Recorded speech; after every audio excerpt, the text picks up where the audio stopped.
you wave or represent them. The world is watching. Here's your judgment.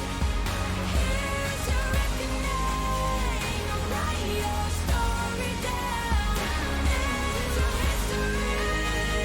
Pride, country. You could have everything.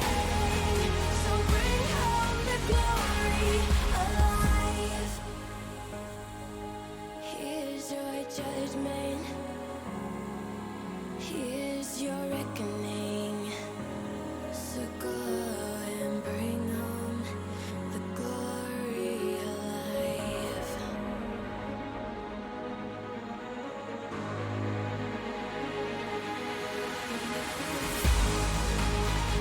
Here's your judgment. Here's your reckoning. Write your story down into history. Pride and country. You could have everything. So bring home the glory alive.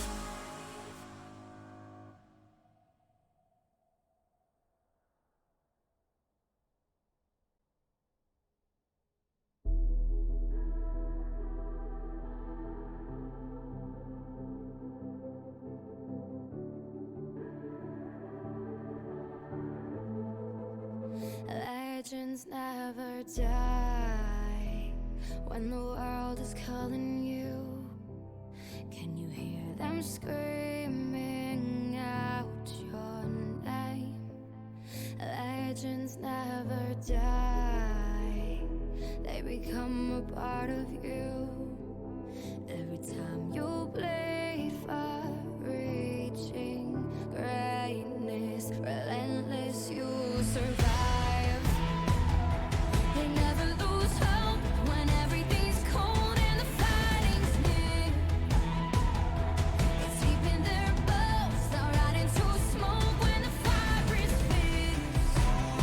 No, pick yourself up, 'cause legends never die when the world is calling you. Can you hear them screaming out your name? Legends never die, they become a part of you. Every time you bleed for reaching greatness, legends never die. They're written down in eternity, but you'll never see the price it costs. The scars collected all their lives. When everything's lost, they pick up their hearts and avenge defeat. Before it all starts, they suffer through harm just to touch a dream. Oh, pick yourself up, 'cause legends never die when the world is calling you. Can you hear them screaming out your name? Legends never die, they become a part of you. Every time you bleed for reaching greatness, legends never die. When the world is calling out your name, begging you to fight.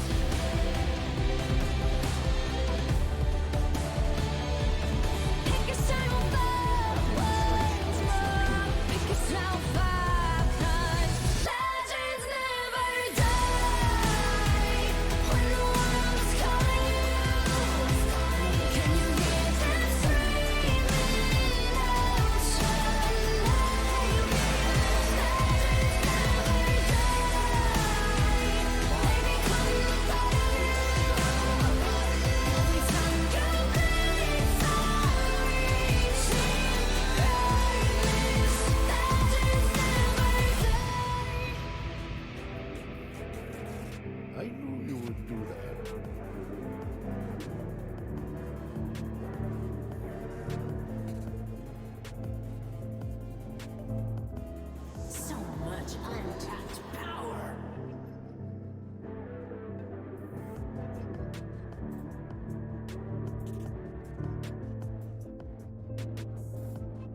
Destiny, domination, deceit.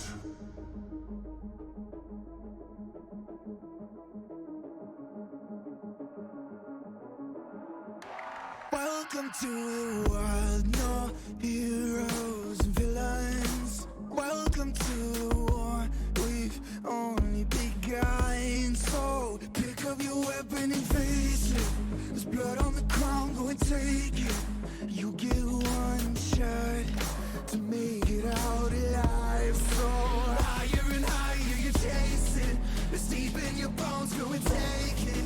This is your moment, now is your time. So prove yourself and rise, rise.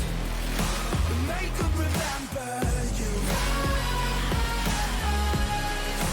push through heaven. Rise, rise. They will remember you. Rise. Welcome to the climb up, reach for the summit. Visions brave and one false step lead the end. So higher and higher you chase it. It's deep in your blood, go and take it. This is your moment. Take to the skies, go. Prove yourself and rise, rise. Make them remember you. Rise, push through heaven. Rise, rise. They will remember you.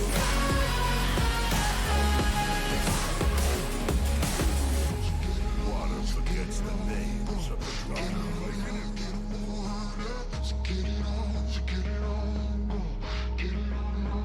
It is you fight among the dead beneath the dirt. Or do you know yet? Or do you want it? And when the giants call to ask you what you're worth, or do you know yet? We don't die. Prove yourself and rise, rise. Make them remember you. Push through heaven. Rise, rise. They will remember you. Prove yourself and rise, rise. Pick up your weapon and face it.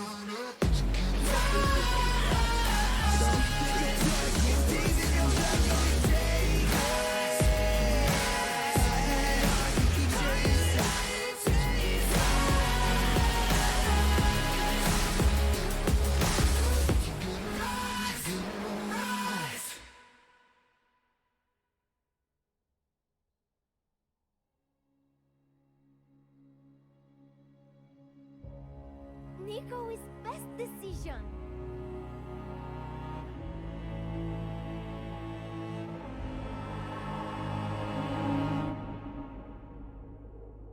As a child, you would wait and watch from far away. But you always knew that you'd be the one that would while they all play. And you Once a vandal gunner, always a vandal gunner. awake at night and scheme of all the things that you would change, but it was just a dream.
So I go.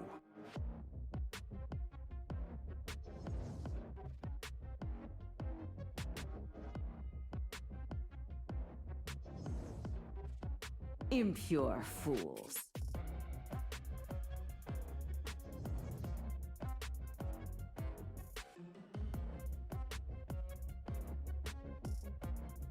Who dares defy my will?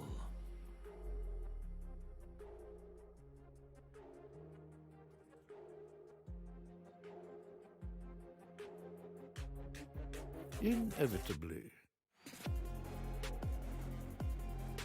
Game and whatnot, but that turns us like really late going into the next game, and the teams have to wait really long. Yeah. I don't want to do that.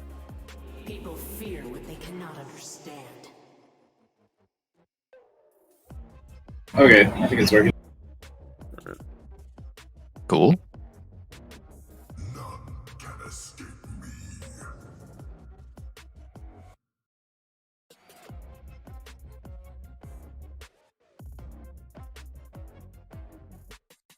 Love ruins all.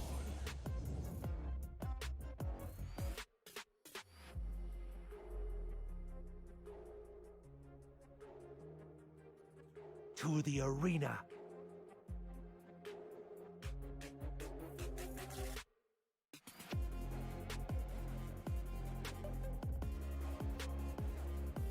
Fine, we go.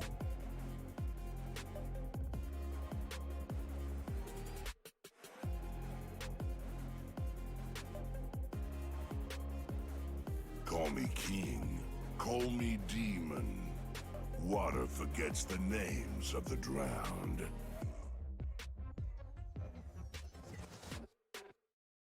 Time to make an impact.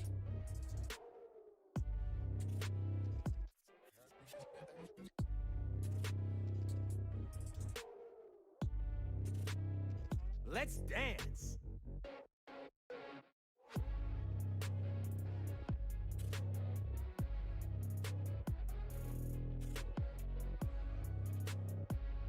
You don't have the heart for this.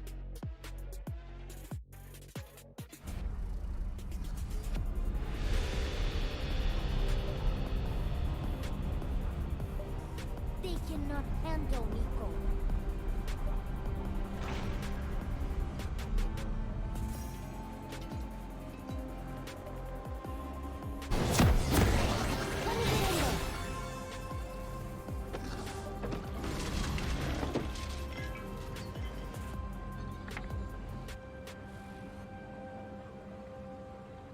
I want a turn.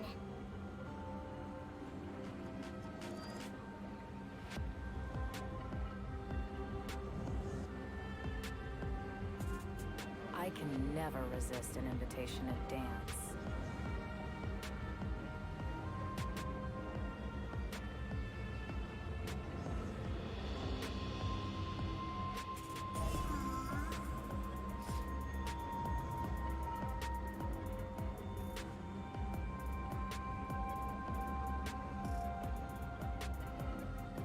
I'm up to snuff and got me an ace machine.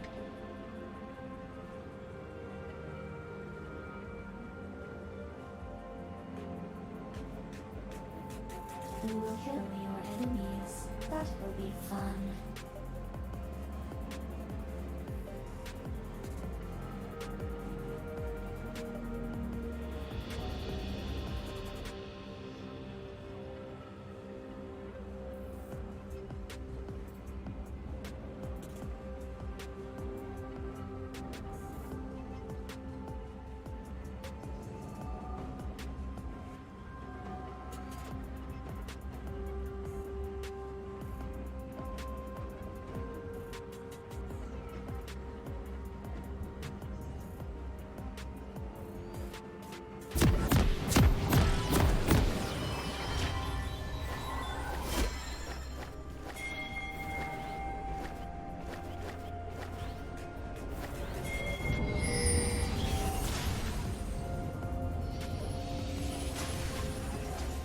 Good evening, Titan fans. Sorry for the technical difficulties. We are here for game 1 of P24-7 Echo versus P24-7 Foxtrot.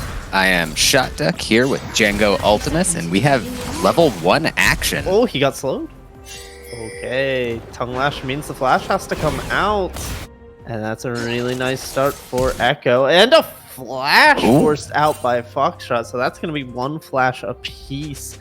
That AD carry flash is a little bit more, well, you can debate whether AD carry or jungle flash is more impactful. I generally think a laner flash being down is more important than a jungler flash being down, but you could say that interrupts the Xin Zhao's proactivity in the early game. So the introduction rather cut a little short. Like I said, it was 6 weeks and we didn't really run into technical difficulties on the Divinity stream. It had to happen sometimes, but it did not stop us from getting into this team rivalry, Echo versus Foxtrot. And if you look at the standings, Foxtrot have the advantage here. They're currently sitting at a match record of 3-2, while Echo sit at 1-4. It has been a rough start for them, and they're going to need to start their climb back up into the middle of the ladder by taking down their sister team. And they have a very interesting draft to do it. It's a lot of comfort picks here.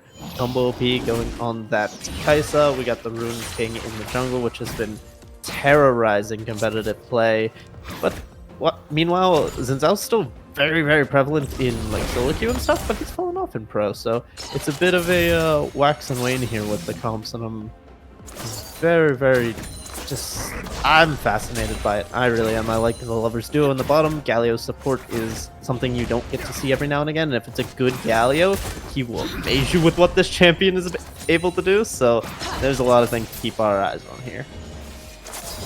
Yeah, Xin seems to have been replaced by Trundle largely in pro play, but I still think he, as an aggressive pick, he's got a lot of value, and so I'm curious to see what he pulls off this game. That is 100% correct. Yeah, thank you so much, Twitch chat. It is, in fact, Foxtrot on the blue side and Echo on the red here for game 1. So, yeah, thank you for the catch. It's hard when they have the same name. You can't tell them apart as easily. But that's what's up on the overlay. No problem. Getting into the game, it looks like top lane is going pretty favorable for the top laner of Foxtrot, as he has a lot of minions to collect. Meanwhile, Vanna pushing his lead in on the Orianna, but I can't see the wave as I pan over to that. If Corki's able to get all of these, he will only be a CS down, but misses 2. So he is 3 CS down, and that's a very aggressive harm Kench W in an entire wave. I don't know if he wins that, but Ornn has Ornn's mana. out of mana. They are ease out. Ornn had a ward in the river bush there, so he knew there was no gank coming through from the Viego. Worst that could happen is he flashes over the river wall, and then you probably just have to trade your flash. That was a trade. It happened. Probably see a lot more of this game. As you can see, pretty much heavy trading everywhere except for the bot lane. Surprisingly, the Zyricon being a little bit cautious here, and the Galio stops a lot of what the Rakan wants to do. With Zin's coming in, bot, looking to. There's a nice knockup from Rakan, the dash in from Xin Zhao. Heal comes out from Kai'Sa, and the ignite takes her out. Rakan does go down to a tower shot though. Gank topside as well. Stun comes out from Viego, flash from Ornn. They're hitting him. He gets the slow with the pillar, and he walks out. Just a flash for flash in the top side, but ladies and gentlemen, target champions only. It'll save lives right there. The Xayah misclicked on the tower for the second auto attack. The kill still went through, but it did go onto the Rakan. Those supports actually picking up the kill in that trade. And overall, that's going to be Kai'Sa favored. I think. Nah, Xayah kind of got the crash in. Yeah, Xayah's picking up more minions. It's definitely Xayah favored. Excuse me there. You can see Kisubi picking up all these minions right now. He's going to get EXP and gold for that. So meanwhile, Kai'Sa has technically a lane lead because she had more gold to purchase items with. The pickaxe over the double long swords. Kisubi will have more gold overall. Good job from Zen making it just in time into bot to exploit the no flash on Kaisa. That's about to come back up, but now she doesn't have heal, so her escape options are limited again. Yeah, really nice. We love to see that punish come out, and as I was just saying, the Galio's stopping a lot of what Rakan wants to do with the Grand Entrance because you can flash the taunt quickly enough to get him out of it, but he was too far away from his AD carry, and Nakar very smooth with the Battle Dance Grand Entrance combo onto his jungler and then onto the enemy AD carry. Was too fast for Mercy. Got the knockup that led to the following kills. So take a look at the rest of the map. CS is pretty even in the mid lanes. Corki just grabbing a Vamp Scepter to try and deal with all of the poke that Vanna's bringing out. Vanna looking towards that lost chapter. 900 gold definitely feels better to back with an 80 carry than it does a mid laner right now.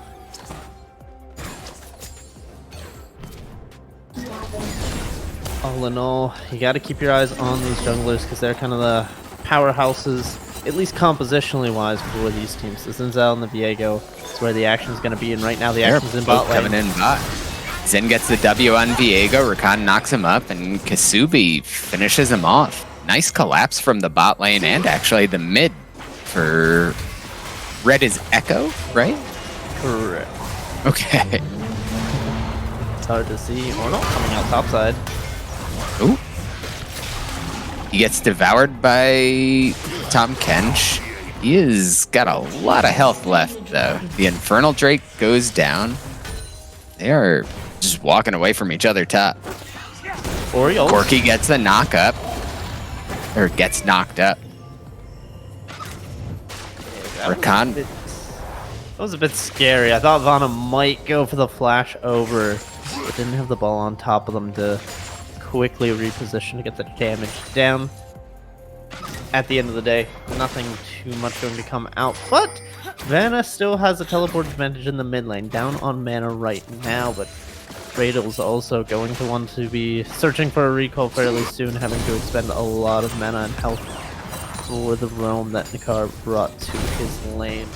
And while there's a lot of action going on, a highlight, Zinzao's getting a bit ahead here in the jungle, and the Zaya's getting a bit ahead in the AD carry. Those are the two positions you want to keep your eyes on. Nice Infernal Drake is also going to pull the team up by their bootstraps, and you gotta love to see when you take that early dragon. 7 minutes that thing went down. You get a Cloud second. It just means that the soul, while the Cloud Drake doesn't really, you don't really love to see the Cloud Drake as far as a Cloud Drake, it means your soul is going to be impactful. You're running with an Ocean or a Mountain Soul this game. It means that early stacking is going to pay off. It also means Foxtrot Vanna was in the shop. Oh, gets caught with his pants down, and Bradle's going to even out the gold and even out the kill scores by picking up that cheeky kill onto the shopping Orianna. That feels bad right there. That's a very rough one. You don't want to... That one, hopefully that one doesn't make it in the montage for Vanna's sake. Unlucky. Alright, keep your eyes now. Corki should be. He has package and base. Now, the question is if he's going to use it. He is going to pick it up. And to me, that signals that they want to play around this Rift Tail. There's nothing else to really go for. Diving towers is a bit risky without any vision on Lando. And Lando's been pretty safe in his own jungle. Not too many wards, not too many deep wards this series have been placed yet. And you can see the Orion and the Xin hovering around the river in the top side. They know a play is going to happen because Praetors has his package. Corki's getting jumped. He's got Orianna. He's got the E going. He dodges the W. And then that's package is aggressive. over. Oh, that's a big one taking out Ori. He flashes out of the Rakan W. Viego's here. Scares him off. That's some nice Corki damage. I really like what Echo was going for there. They knew the Corki was going to be looking for something since they had the global pickup noise of the package. So they teamed up their jungle and mid to make sure they had vision in the river, and they roamed their support first to give them the extra man advantage. It was a really nice play, but at the end of the day, Vanna just, again, got caught with his pants down, didn't know the Corki damage. The Xin Zhao missed the Wind Becomes Lightning, and they weren't able to help their mid laner out. Vanna, unfortunately, taking 2 quick kills has really put Praetors ahead in this early game, and Corki's not the early game monster that you really think about, so this guy getting accelerated gold is pretty bad for Echo, who have the jungle advantage, who have the AD carry advantage. They really want to play off that, but right now mid lane's opening up a gap for Foxtrot. It's interesting. I'm not like a Corki expert, but he normally... Oh, that's a flash out from Ornn. Oh, and the solo kill by Tahm Kench. The solo laners for Foxtrot are really stepping up here. It's still a bit early game. I won't call it mid game yet, but post level 6, they are really putting the pressure on their counterparts. You can see a nice CS lead top lane and a solo kill, and while the CS is even mid, Riddles has those nice 2 solo kills onto Vanna. And the solos are really keeping Foxtrot in the game here. Echo, I want to see them push their advantage. They've got the Xin Zhao, they've got the Xayah. It's a little bit ahead. That was interesting. I don't know if that came from the stream bot or not. But Foxtrot also getting a bunch of plates. Tahm Kench got 3 in top so far and 1 for Corki, so that's adding to their gold lead. I'm curious to see if they can do anything with that before this dragon spawns in 7 seconds.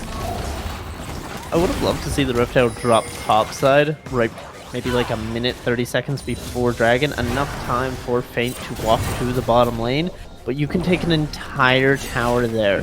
Now that it's down to the 2 plates point, this mid lane tower is just going to go 2 plates, and it's all going to go into Feint's Ornn's pocket teleporting no into one's bot. there.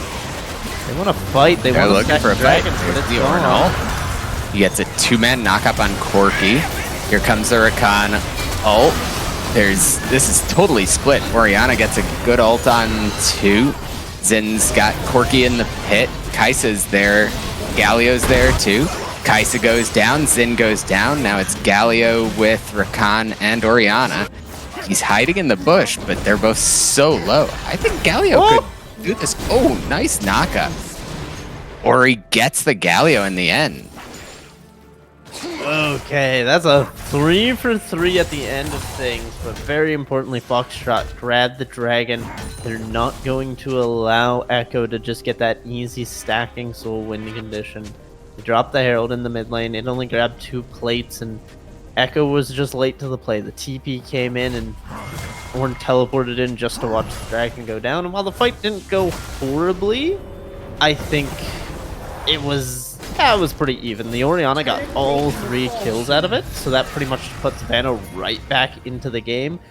Tahm Kench grabbed 1 kill, Kai'Sa grabbed 1 kill, and Galio grabbed 1 kill from Foxtrot. So a lot more spread out there. Dragon definitely in favor, but I like some more action here. Rakan gets the knock up on Viego. There's 4 of them there. An additional kill gifted over to Lando.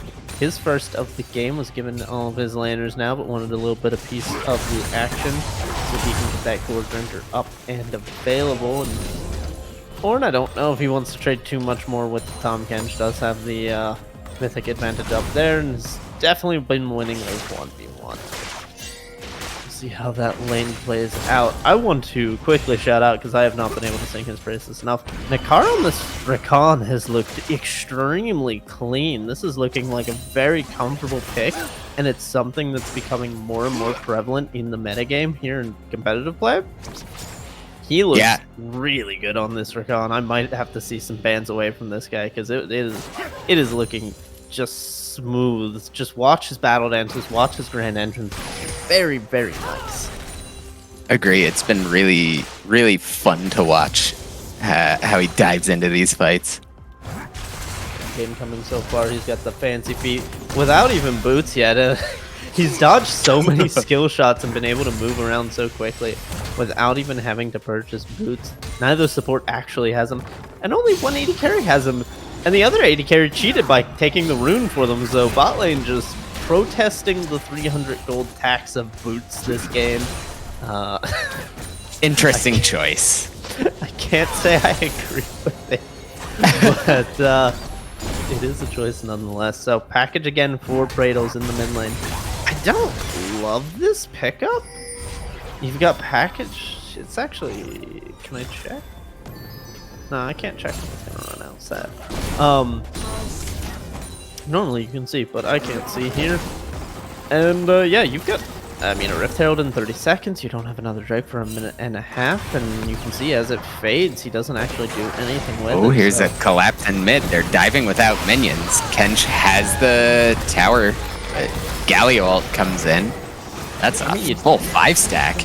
You don't need minions when you have 5 champions. What in the world? Vanna's missing pinging every lane in the game right now. Not legitimately, but what in the world? You just give 5 men at 16 minutes. Your tower's gone, and now your Ornn's in trouble. Ornn's in a rough spot. Dodges the blast cone. Oh, here comes Rakan. Ornn ult gets 4. This is looking pretty good for Echo. Less good for Echo now.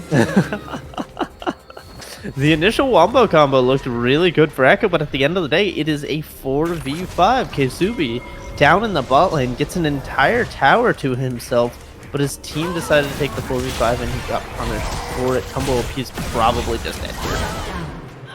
Oh, and that's a really impactful kill. It's 10 seconds separated between him and the Ocean Drake. Say I really don't like Echo going for this Rift Herald, and they're going to back off just as I say that. You want to get down, you have a man advantage, use that to set up vision, because right now the bottom side belongs to the blue team. 2 control wards in the river, 1 being in their own jungle. We'll see if either of the jungle support pop their sweepers soon enough. And they just will. Okay, they catch the TP ward. That could have been really, really big for the side of Foxtrot. Nice timing there out of Nikar to pop the sweeper. Oh no, it was Lando's sweeper. My apologies. Nikar, the problem Echo should be fine.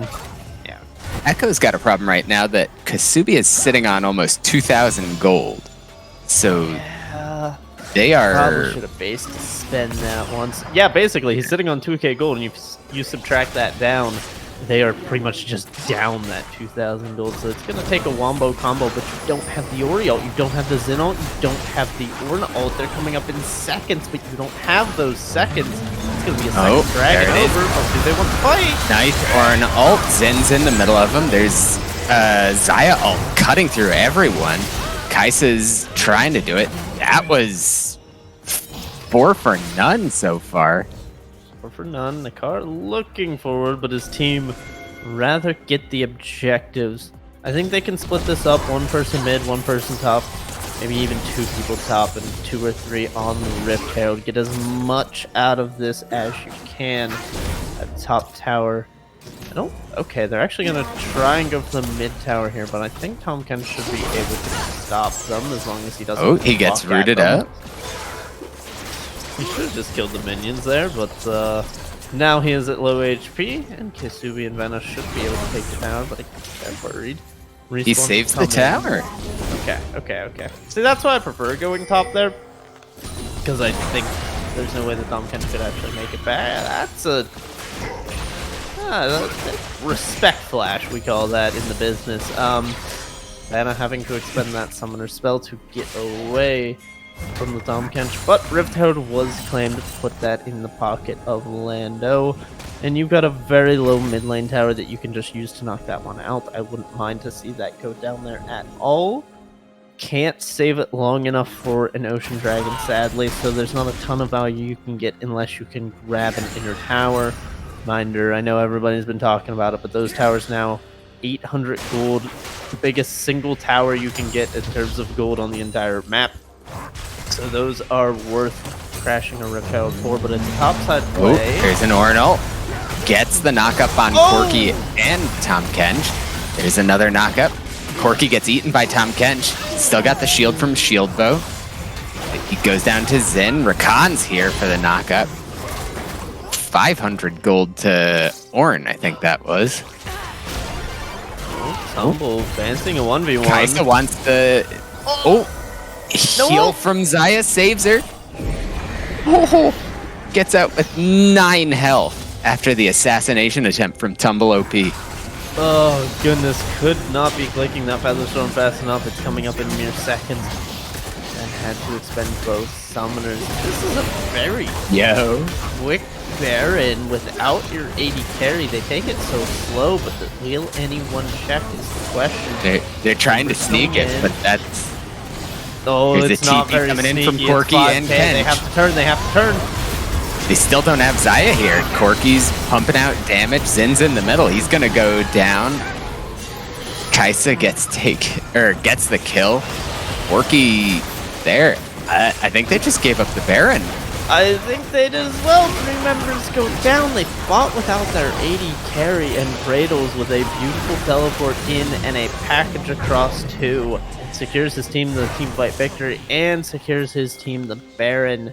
It looks like the 3 little pigs are going to be squealing their way back to the fountain. Don't think there's much he can do here. He's too tanky to get executed, I think. He's trying. Galio's walking. Is he gonna make it? No, He dodges the Kaisa W. Oh! He flashes. Drop your taunt! He just needed to drop the taunt and throw a Winds of War, but it doesn't happen. Oh no. Okay. The 3 little pigs laughing all the way home right in their faces as they waste a bunch of time chasing him around. But the Baron will convert into more than likely this bottom lane outer tower and soul point for Foxtrot. If you get those 2 objectives, I'd say it's a worthwhile Baron. You can definitely push for more. Those inner towers are worth a lot of gold. Just don't overextend too much. The Wombo combo, we've seen it. Echo's Wombo combo is massive. Diego's and Feint all is alone, just- gets knocked up and just killed. He was Feint not playing on the like same he's page. Tom Kench. Oh, another solo. Oh. Oh. Kaisa assassinates Oriana, but then Corky gives it right back to... What's her name?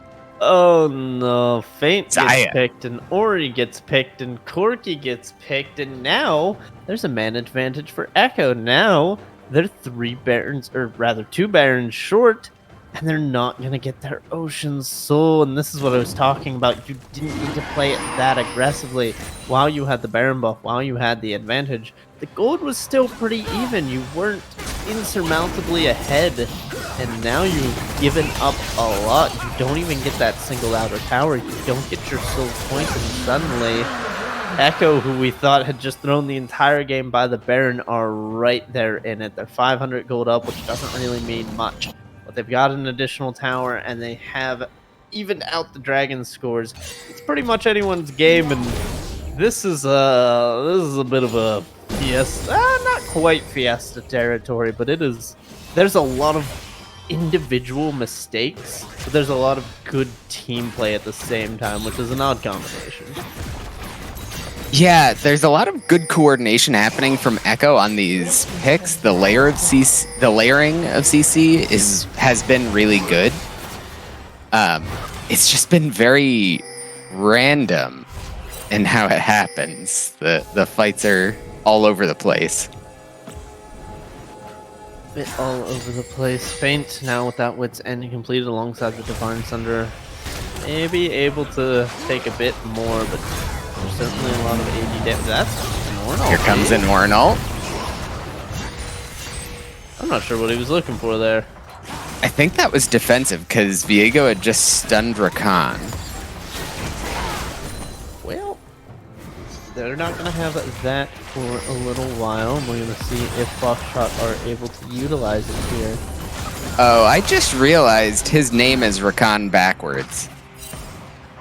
Oh, that's why he's so good at that champ. Man, maybe you should ban that. I see why. You know what? Fair enough. If you're gonna play that good, you can have your name be the champ's name backwards. That's a-okay with me. Solid performance coming out of Natar so far. He's got 16 out of the 18th AP actually, which is only rivaled, actually evened by his jungler. So That duo is doing quite well, creating all of the action around the map for Echo. And they're going to hope they can continue to create it, because they have been winning the majority of these team fights, finding a lot of picks onto Feint. Hasn't been playing the game the most cautiously he could. That Heartbreaker, you see a lot of the times, is used as a defensive tool, going unstoppable, but haven't seen that come out too many times from Feint this game. Slowed down a little bit here as there's no big neutral objectives coming up, and teams have just been pretty much pushing in the mid lane and ignoring the side lanes, but we're not going to harp on them too much for that, because if you are Echo, you do want that big 5v5. That is what you are looking for. Ladles again has his package a minute before anything's going to be available to use it for, and I really think that it doesn't expire in the base. It sits there as long as you need it to, and a Baron up in a minute, Dragon in 2. They won't have a quirky package for either of those things, so they're really hoping for a pick, but a pick doesn't turn into much. I really have to criticize this decision coming out of the mid laner for Foxtrot. Yeah, there it goes. The package just wore off. Push another mid lane. Looks like they're looking for a blue buff steal, but that's pretty much all they're going to get as they walk into a jungle. But there's no reason to walk into this jungle. The dragon doesn't stop for a minute and a half. If you wanted to be bush camping, you should be on the top side, because Baron is in 15 seconds. Unless you're just the shot calling seems to be very, very frantic from both of these teams, is what I will say. It seems like they are unified on an idea, but that idea has not been thought through to its fullest, and they don't seem very calm in their decision making right now. I mean, they seem calm in the decision to ARAM. I mean, the amount of pings it's taking for them to ARAM? Maybe not. They are going to get the blue buff steal, and they're going to set themselves up. It seems they want this dragon more than anything. They are currently Fnatic bushing, and quite an odd bush to Fnatic bush in, I will say, as there's a complete wall in between them and their target. Rakan's walking up. Over. Clears the ward at blue. He's there with Orianna. Yeah, He's got he the just ball. He just Galio sees them with the sweeper, and they can't do anything. It's Galio gave it up too. He just walked up and tried to call They him. can start this. They can start this. They can start this. It's 15 seconds. They're going for this Baron. Three Little Pigs needs to be the one who tanks it. They pull up. They have no idea. They're trading Baron for Dragon. Is this really I happening? guess this is going to be the trade. Yeah, they're going to trade 1-for-1. Will Mercy is up here. He understands what's going on, but not too much is going to be able to happen. You have to double teleport. There's a word in the pit too. Bot. Yeah, no, they're just looking bot. They're going to grab the inner tower off this, and it is a trade for Soul Point and 1 tower for the Baron. Right off the bat, immediately, that is going to be Foxtrot favored. The question is, what will Echo receive with their Baron? How many towers will they be able to knock out? How well will they be able to set themselves up? Because you can see right now, Foxtrot evened out the gold. They were slightly behind that play. Now they are completely even. And now it is a question, what will Echo get with this Baron? Can they group up? Can they find the team fight? Can they fight the siege? The split push, the 1-3-1, whatever the decision is, Echo needs to make this Baron worth it, because right now it's not. They are... Yeah, they're not... Ornn's pushing top, but they're otherwise group clearing the jungle. It's an interesting choice. It's a little slow to come off the bat. Not close to their Infinity Edge, so I don't know what they're doing. Yeah, no, I think they might just be waiting on Ornn to get a bit more pressure top side, but it looks like Echo plans to go there. Now they've got 4 members bot. It looks like a 4-1, but Ornn is backing off, and they're in the jungle, not popping up their minions. What is that? Bush? Going for a bush camp. What's happening? They find Galio. Got Galio. He flashes out. Flash in from the Xayah. Here comes an Ornn ult. He knocks up the Galio. Tom Kench gets Orianna ulted. Viego gets taken out in the back. Tom's all alone versus 5. Gets marked by Zin, who dashes under the turret. It goes out. Rakan dives in to get the kill. Alright. I'm gonna be very honest. I think you just let Echo kill your support for 4 flashes and 3 ultimates and call it a day. Feint disagreed with me. Now they're going to lose a ton off the back of this Baron. It was a 3-for-1. Well, Mercy. I mean, he soaked up 3 ults and 4 flashes. I can't ask too much more out of him, but it was the re-engage that seemed the most questionable out of Foxtrot. They're going to lose 2 towers here. Gold swings into Echo's favor. Warren's going for the bot tower now, too. Yeah, two inner towers would be very nice. Check in on the Baron. I can't actually see when it's expiring, but it's about 20 seconds actually, if we can time it with the respawn timer. And did that tower go down? Yes, that tower did go down. So it's about a 3,000 gold lead plus an extra couple hundred for Echo. They have 2 ornaments already online. Interestingly enough, they went with the Ceaseless Hunger over the Leandri's Torment upgrade, so a bit interesting there. I think you would prefer that on your Orianna most of the time. But now the question is this 3,000 gold enough to secure you a dragon? Praetos has the package again, dude! See biscuit, eat biscuit is what it looks like. Well, Mercy's getting caught out. He gets CC'd out of his Justice Punch and he gets taken down. Someone's got to tell this man that his package does not expire. I don't understand the reasoning taking it. It has already expired. The dragon's up in a minute. His package doesn't come up for another 4 minutes. 4 minutes. I can't understand the reasoning. It sounds like a question for his health class teacher. All right. So it's the gold lead. It's the gold lead to Echo. It's the gold lead to Echo. It is sole point for Foxtrot. We got 40 seconds on an Ocean Dragon, and I think for the first time possibly, Echo is actually set up around this dragon. This Tom Kench does not die. Like they can like hit him, but he doesn't die. Yeah, he just dives out. I wanted to believe in. I wanted to believe Rakan and Ornn could do it, but that's not what those champions do. I'm sure they could, but the Baron would have spawned and Foxtrot would have taken it by the time they killed him. Unfortunately. We're setting up for a 5v5 here. Oh, we're getting a fight. You already know we're getting a fight. Flashes on most members. Actually, most members don't have flashes for Foxtrot. Oh, nice command taunt by Galio. Tom Kench dives in. Zaya's the target. She's getting run down by the Kench. He's got shield up. She's kiting. Oh, he gets the Devour. Feint kills Rakan on the other side of the fight. Orianna takes out Kaisa. It's a scattered fight. Tom Kench just rejoins it at almost full health. Double kill to Zinja, triple. And now it's 3v Kench. And he gets finished off by the command... Dissonance? The W? Dissonance, yes, W. I like Orianna's abilities. That one's right.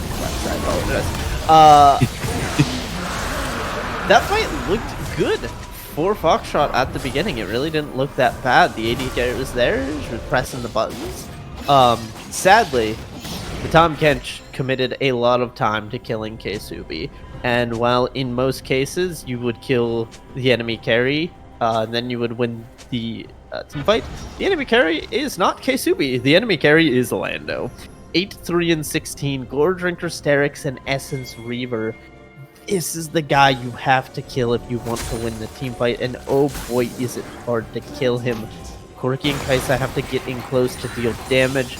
Tom Kench and Viego are much better at surviving than dealing out a ton of damage currently. And that's going to be sole point grab for P24/7 Echo. It is a 35-minute game. It is 6 dragons We're looking on, I believe this is our third Baron, as our first one was actually taken pretty quickly. We're setting up for another Baron fight. probably doesn't finish the game. That's the craziest part. We're going to set up for a 5v5 regardless. However, we still don't have Leandre's upgraded. Oh, is that it? Oh, he was just building this one. Is he level 16? Yeah, he should have. Maybe. Here comes an upgrade. Yeah, there's the Leandre's upgrade. Okay, Leandre's Lament put in there for Mana. Level 15. Would actually really like to have that level 16 Shockwave, but is nowhere near it, so I'm not going to have that one available. And it's far too hard, and I like this. Keisubi just marching down the middle lane. Would have preferred Vanna to do it as he has teleport, but put pressure somewhere else. Now there's a mid-wave crashing against an inhibitor. You can see the recall starting to channel. We're going to send it back. Cradles, he does have the teleport. Checking in real quick. He does have the package in base as well. Okay. That is massive. He picked it up. He's coming. They're going to start the Baron off the recalls, but the package gets him back very quickly. Tom Kench is going to have to teleport if they want to fight this. Here comes an Ornn ult. It's a zoning ult that just hit Kaisa. Rakan ults the Viego to stop his dive in. Tom Kench is in there. Corky's in there with the package. He gets out of the pit and he's firing. Kench is just raid bossing in the middle of the pit. This has gone completely pear-shaped for Echo. Yeah. Yeah, but it's not over because Lando's still alive. Essence Reaver? Hell yeah, baby! There you go. Alright, Foxtrot really greeted there. The Tom Kench teleport was super late. Bradle's never even TP'd in. They could have been there before the Baron went down, but they greeted their TPs. They lose out. And inhibitors are going to drop. And once again, Keisubi is just expending Flash Heal and Ultimate to just waste time because they have not figured out that it is the Xin that's killing them, not the Xayah. Or teleported in for that inhib. Yeah, he did.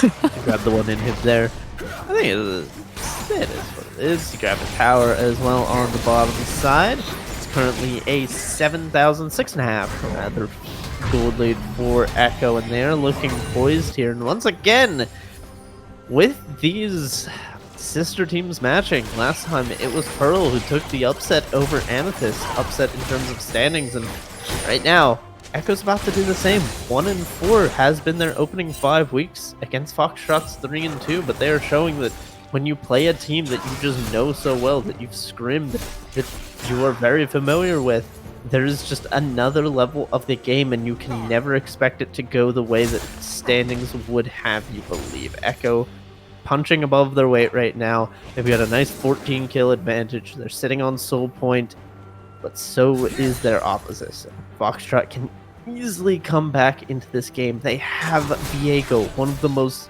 notorious snowball champions in a team fight. You get that man a reset right now. Imagine you kill Lando in one team fight. Feint is alive. Oh, Feint is not going to be alive though. A 4-man jump. I feel like we've seen that happen a couple times to Feint this game. Feels like he's not incredibly sure where the enemy team could be in that disrespect. Has lost his team any shot at this Ocean Soul, and now P24/7 Echo in a commanding spot. It took 40 minutes to get here, but at this point they should just win the game. The Rakan just... this Viego is going to see a Rakan in his nightmares. Every time he just walks near a bush, he gets knocked up, and the coordination from Echo has been super good. Are absolutely no fear to walk forward. They're going to take this open inhibitor. They have no Baron push, so sieging onto the Nexus should be hard, but there are double super minions in mid lane actually. If you can get to that wave, Maybe you can make a siege off of their power, but no. Looks like they're just going to back off for the time being. Probably going to end up playing for a Baron in 2.5 minutes and closing the game off that. I don't think that's a particularly bad decision. You've got pretty much everything you need, however. All 5 ornaments have come in. Shirelia's Requiem is a beautiful name for a support tactic. Oh, Tom Kench dives in. He No! gets Naya. She roots him up. There's an Orin ult. Tom Kench gets Zaya once again. Cradles takes out Rakan. Zen is fighting the Galio. Just Viego and Tom Kench have been completely uncontested on the backline. They're tearing through Echo. That's a 5 for none. Lando couldn't get onto the backline, and Keisubi had to expend way too much before his jungler was there. Vanna couldn't find a shockwave, and that is going to be a 1-team fight for Foxtrot. The sad part is they get absolutely nothing for it. Yes, they pick up some shutdowns, they close the gold gap slightly, but there's no inhibitors for them to take. There's no towers for them to take. There's no neutral objectives for them to take, and the enemy team will be back on the map with plenty of time to ward up before this Baron. It's a good sign that you can win a team fight right beforehand, but I think way too many things went in their favor. They didn't have the Ornn ultimate on the 3 little bigs. Keisubi, like I said, got caught out way too early. Lando wasn't with the team right at the beginning, and I think if Echo just play the team fights correctly, there's nothing Foxtrot can do. But it shows that Echo are fallible. Foxtrot might catch them one more time. It's 40 seconds until Baron spawns. You're going to see Corki more than likely pick up his package, although I still disagree with it, because you have teleport up and you should just package and teleport about maybe 10 seconds before the Baron spawns. So at this point, it will wear off about 15 to 20 seconds after the Baron has spawned, so you need to be very decisive. This Corki package can make or break games. Idol's had a really solid early game, and I'd love to see him find out a closing play. I'm gonna push up mid. They've got supers in the bot lane. They can't really wait too much longer, and here they all go. Diego's in there. He gets knocked up. Zaya's on the wrong end of that fight. Diego takes out Rakan. Knocks up the Zinzhou, who dives in. It's a double kill for Ori on the one side. Ornn's in there, gets the knock up on 2. They are spending way too much time trying to kill Tom Kench. Wait, Tumble OP needs to go top. Just go top. Wait, you can't go back. They're going to Baron. You're gonna lose a tower for this. Just send the Tom Kench base and go take some top towers, my guys. It is 20 seconds until Keisubi comes, so they should not. I mean, top towers would actually just die to some inhibitors, but they lost a Nexus tower. They lost a Nexus tower for that Baron. I don't know if I like that personally. That's a little bit of a head scratcher, but they're going to take the trade. They're going to have the Baron in their pocket, and that Baron is going to be up for the Elder Dragon in a minute and a half. And once again, I'm going to be honest, this Lando had a really nice mid-game. These late-game fights, he has not had good target selection. He's going onto Feint, he's going onto Well Mercy, and you have to get onto these 80 carries in the backline. You have to kill Tumble, you have to kill Cradles.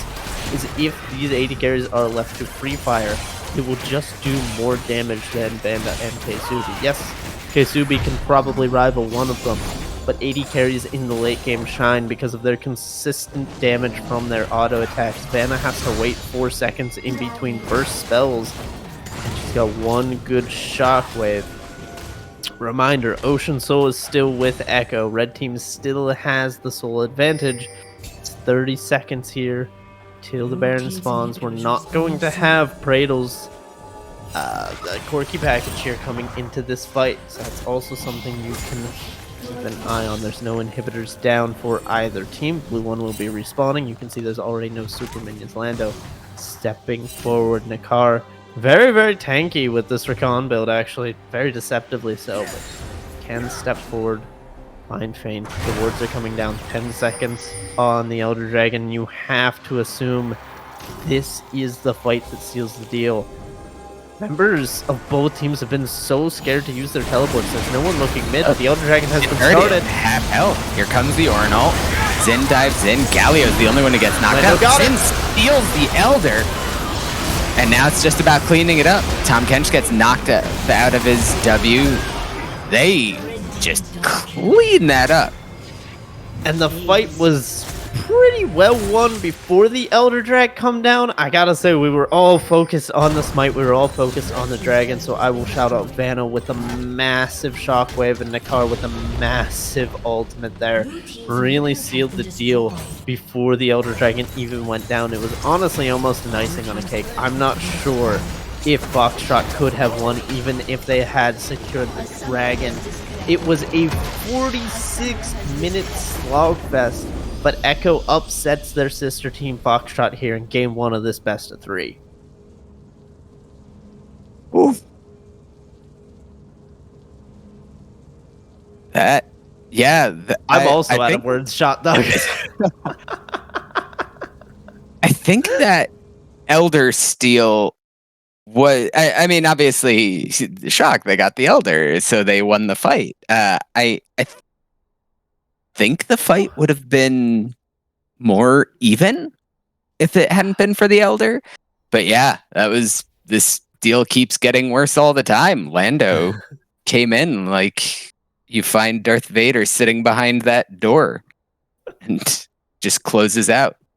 Oh, dear Lord. Lando with a performance. Had a few shaky team fights, but otherwise, I mean, most damage on a melee jungler is pretty darn impressive. Now, Xin Zhao, very, very strong. Everybody's going to point to that, but you got to play it well to get those numbers up that high over the Corki, over the Xayah, over anyone in this game. So people are going to be looking at Lando, but honestly, don't take your eye off Nakar either. He got his Rakan game 1, and I'm curious if Lando popped off enough that he kind of let his support stay in the shadows, because if he gets Rakan a second game in a row, I can expect another Echo victory.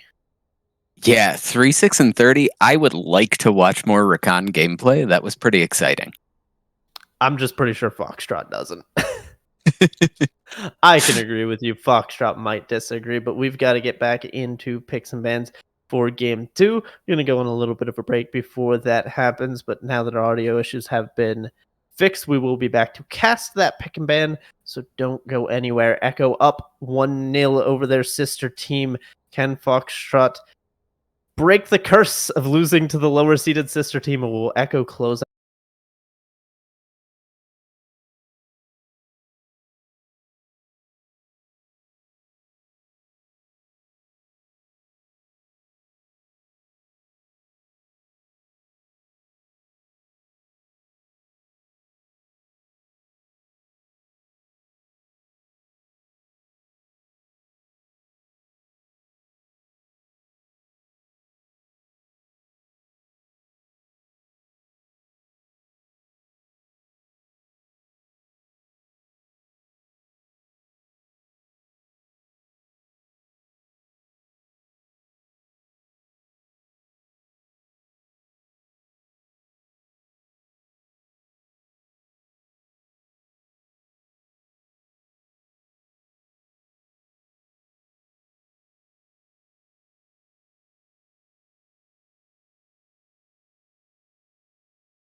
I will say, unfortunately, we could not update the graphic quick enough. The in-game will be changed, I believe, and we'll see their names in-game.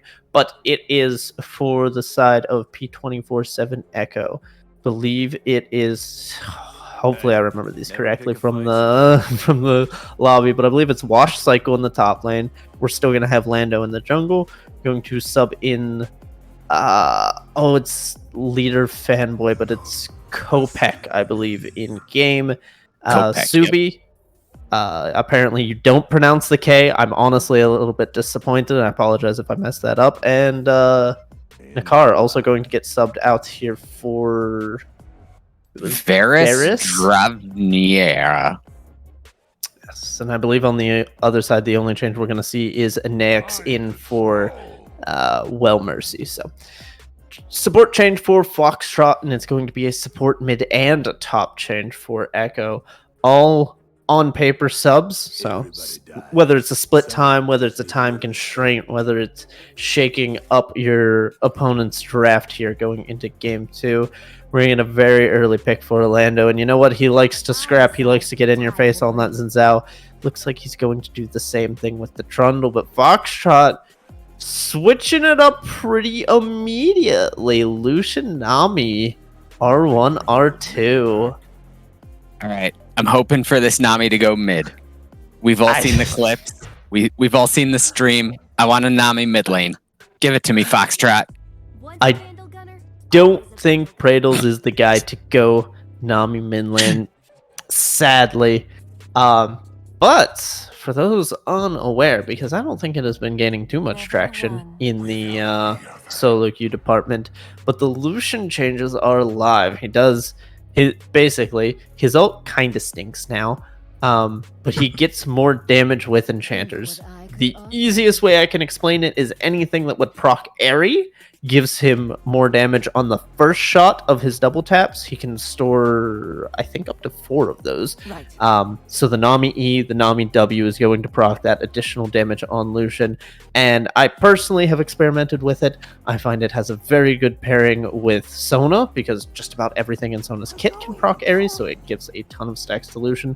Nami is another, I'd say, set below the Sona, but the Sona doesn't offer a lot in lane. It is really just there to buff off the Lucian. The Nami itself can do some trading, but Echo's response was very aggressive in the Alistar Tristana. They're not going to let these squishy Nami Lucian lanes just run all over them. They're going to return with some damage of their own.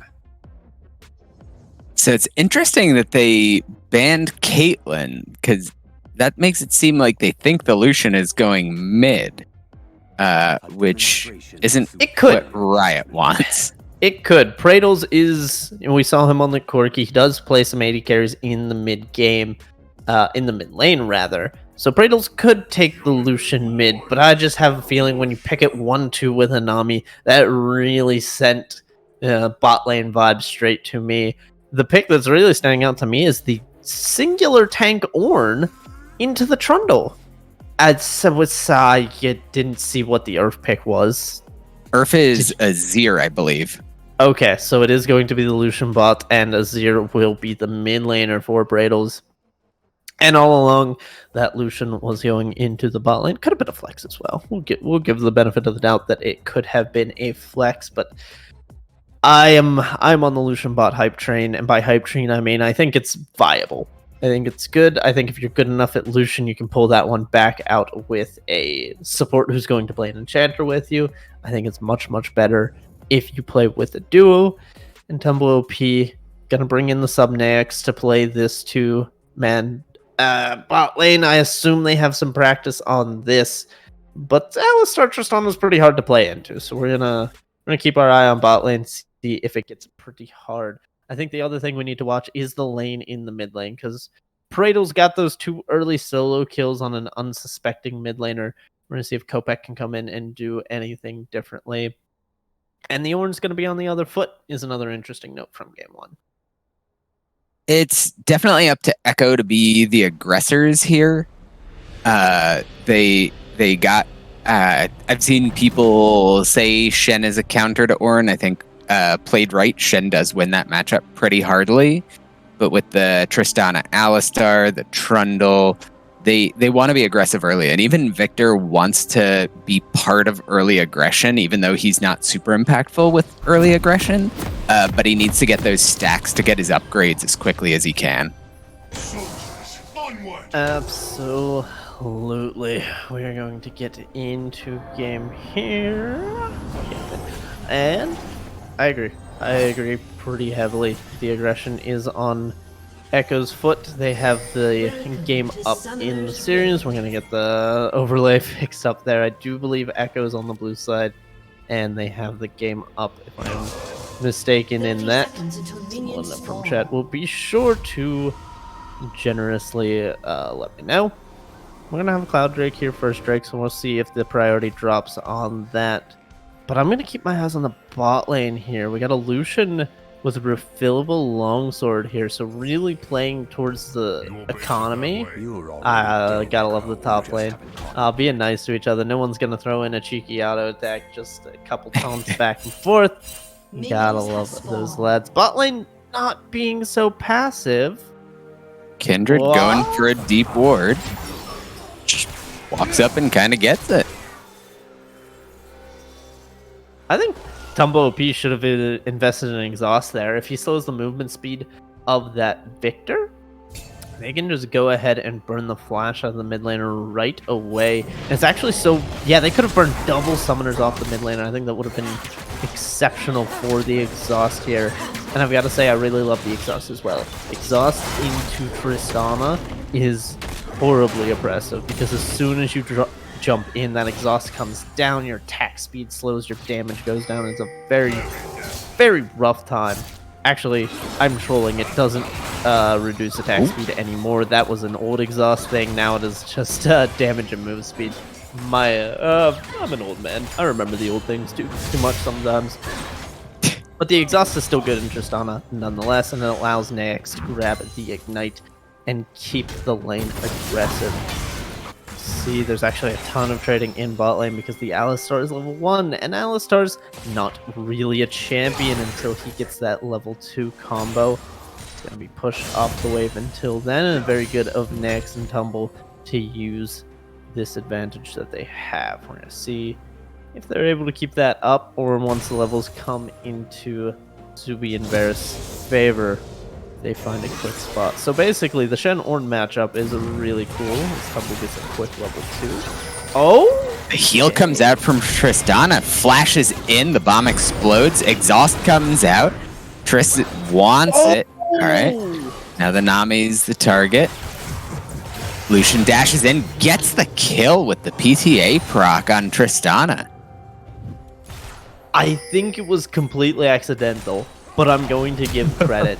Nax, as flash out from Nami. Alistar's in trouble, and Lucian finishes him off. Maybe. Alright, so Nax had a beautiful, beautiful W. The heal that bounces there, he threw it onto the Tristana as the Tristana jumped, so it actually reached Tumble when Tristana finished her jump and gave him the heal. That was when Nax was nowhere close to healing him, and that really turned the tide there.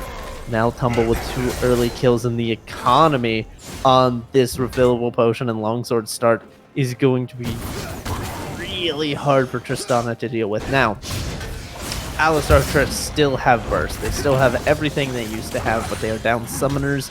They don't have ignite for the additional damage, and basically any risk they take is going to be... Well, it's going to be just that much more of a risk because they don't have ways to get out if they pull up their engage anymore. There's a nice collapse from Foxtrot. They went up as a 4-man stack, seeing Victor and Trundle going for that Scuttle Crab, and they made sure to get Kindred her first mark. Kindred mark, something we're going to keep an eye on. Feint, I'm hoping the jungle pick here gives Feint a bit more range, allows them to just stay away from those face checking and bushing. So we saw way too many deaths from that guy just because he wanted to stick his nose where his nose did not belong. But it's Lando who's just looking for this. He was waiting there for so long. Ornn gets the knock up. Oh, flash out by Ornn. Trundle chasing. Oh, and Pradles finishes him off with a soldier. What a nice thing. Feints.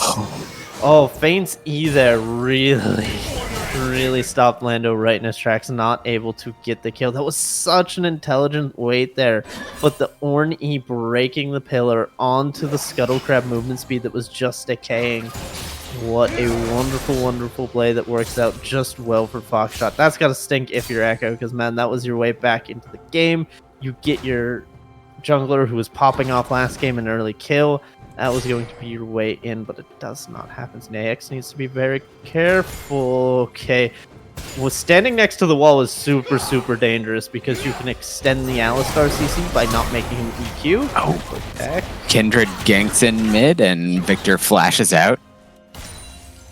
Flash comes out, and again, that summoner might have been down if Tumble was able to blow at level 1, but he did need that exhaust later. Oh. Alistar gets chunked and bubbled. The Ignite comes out, and the W from Lucian finishes him off. The last hit with the Ardent Blaze. Tumble picks it up. There's a beautiful bubble from Nax to set it up. However, Fate, I don't think I'm going to be in any trouble here. Low mana means they won't be able to siege onto this tower. They're hoping to get Cradle to plate. Doesn't look like it's going to happen. Kopek needs to reset, but he doesn't have teleport. I suspect he's going to have to walk the whole way back, and Cradle's able to expend that summoner spell to keep his lane advantage rolling. He is down 10 CS, but that kill does put him a couple hundred above his lane partner, so both will be able to grab the lost chapter and some change. Just go ahead and run back onto the map while Cradle's teleports.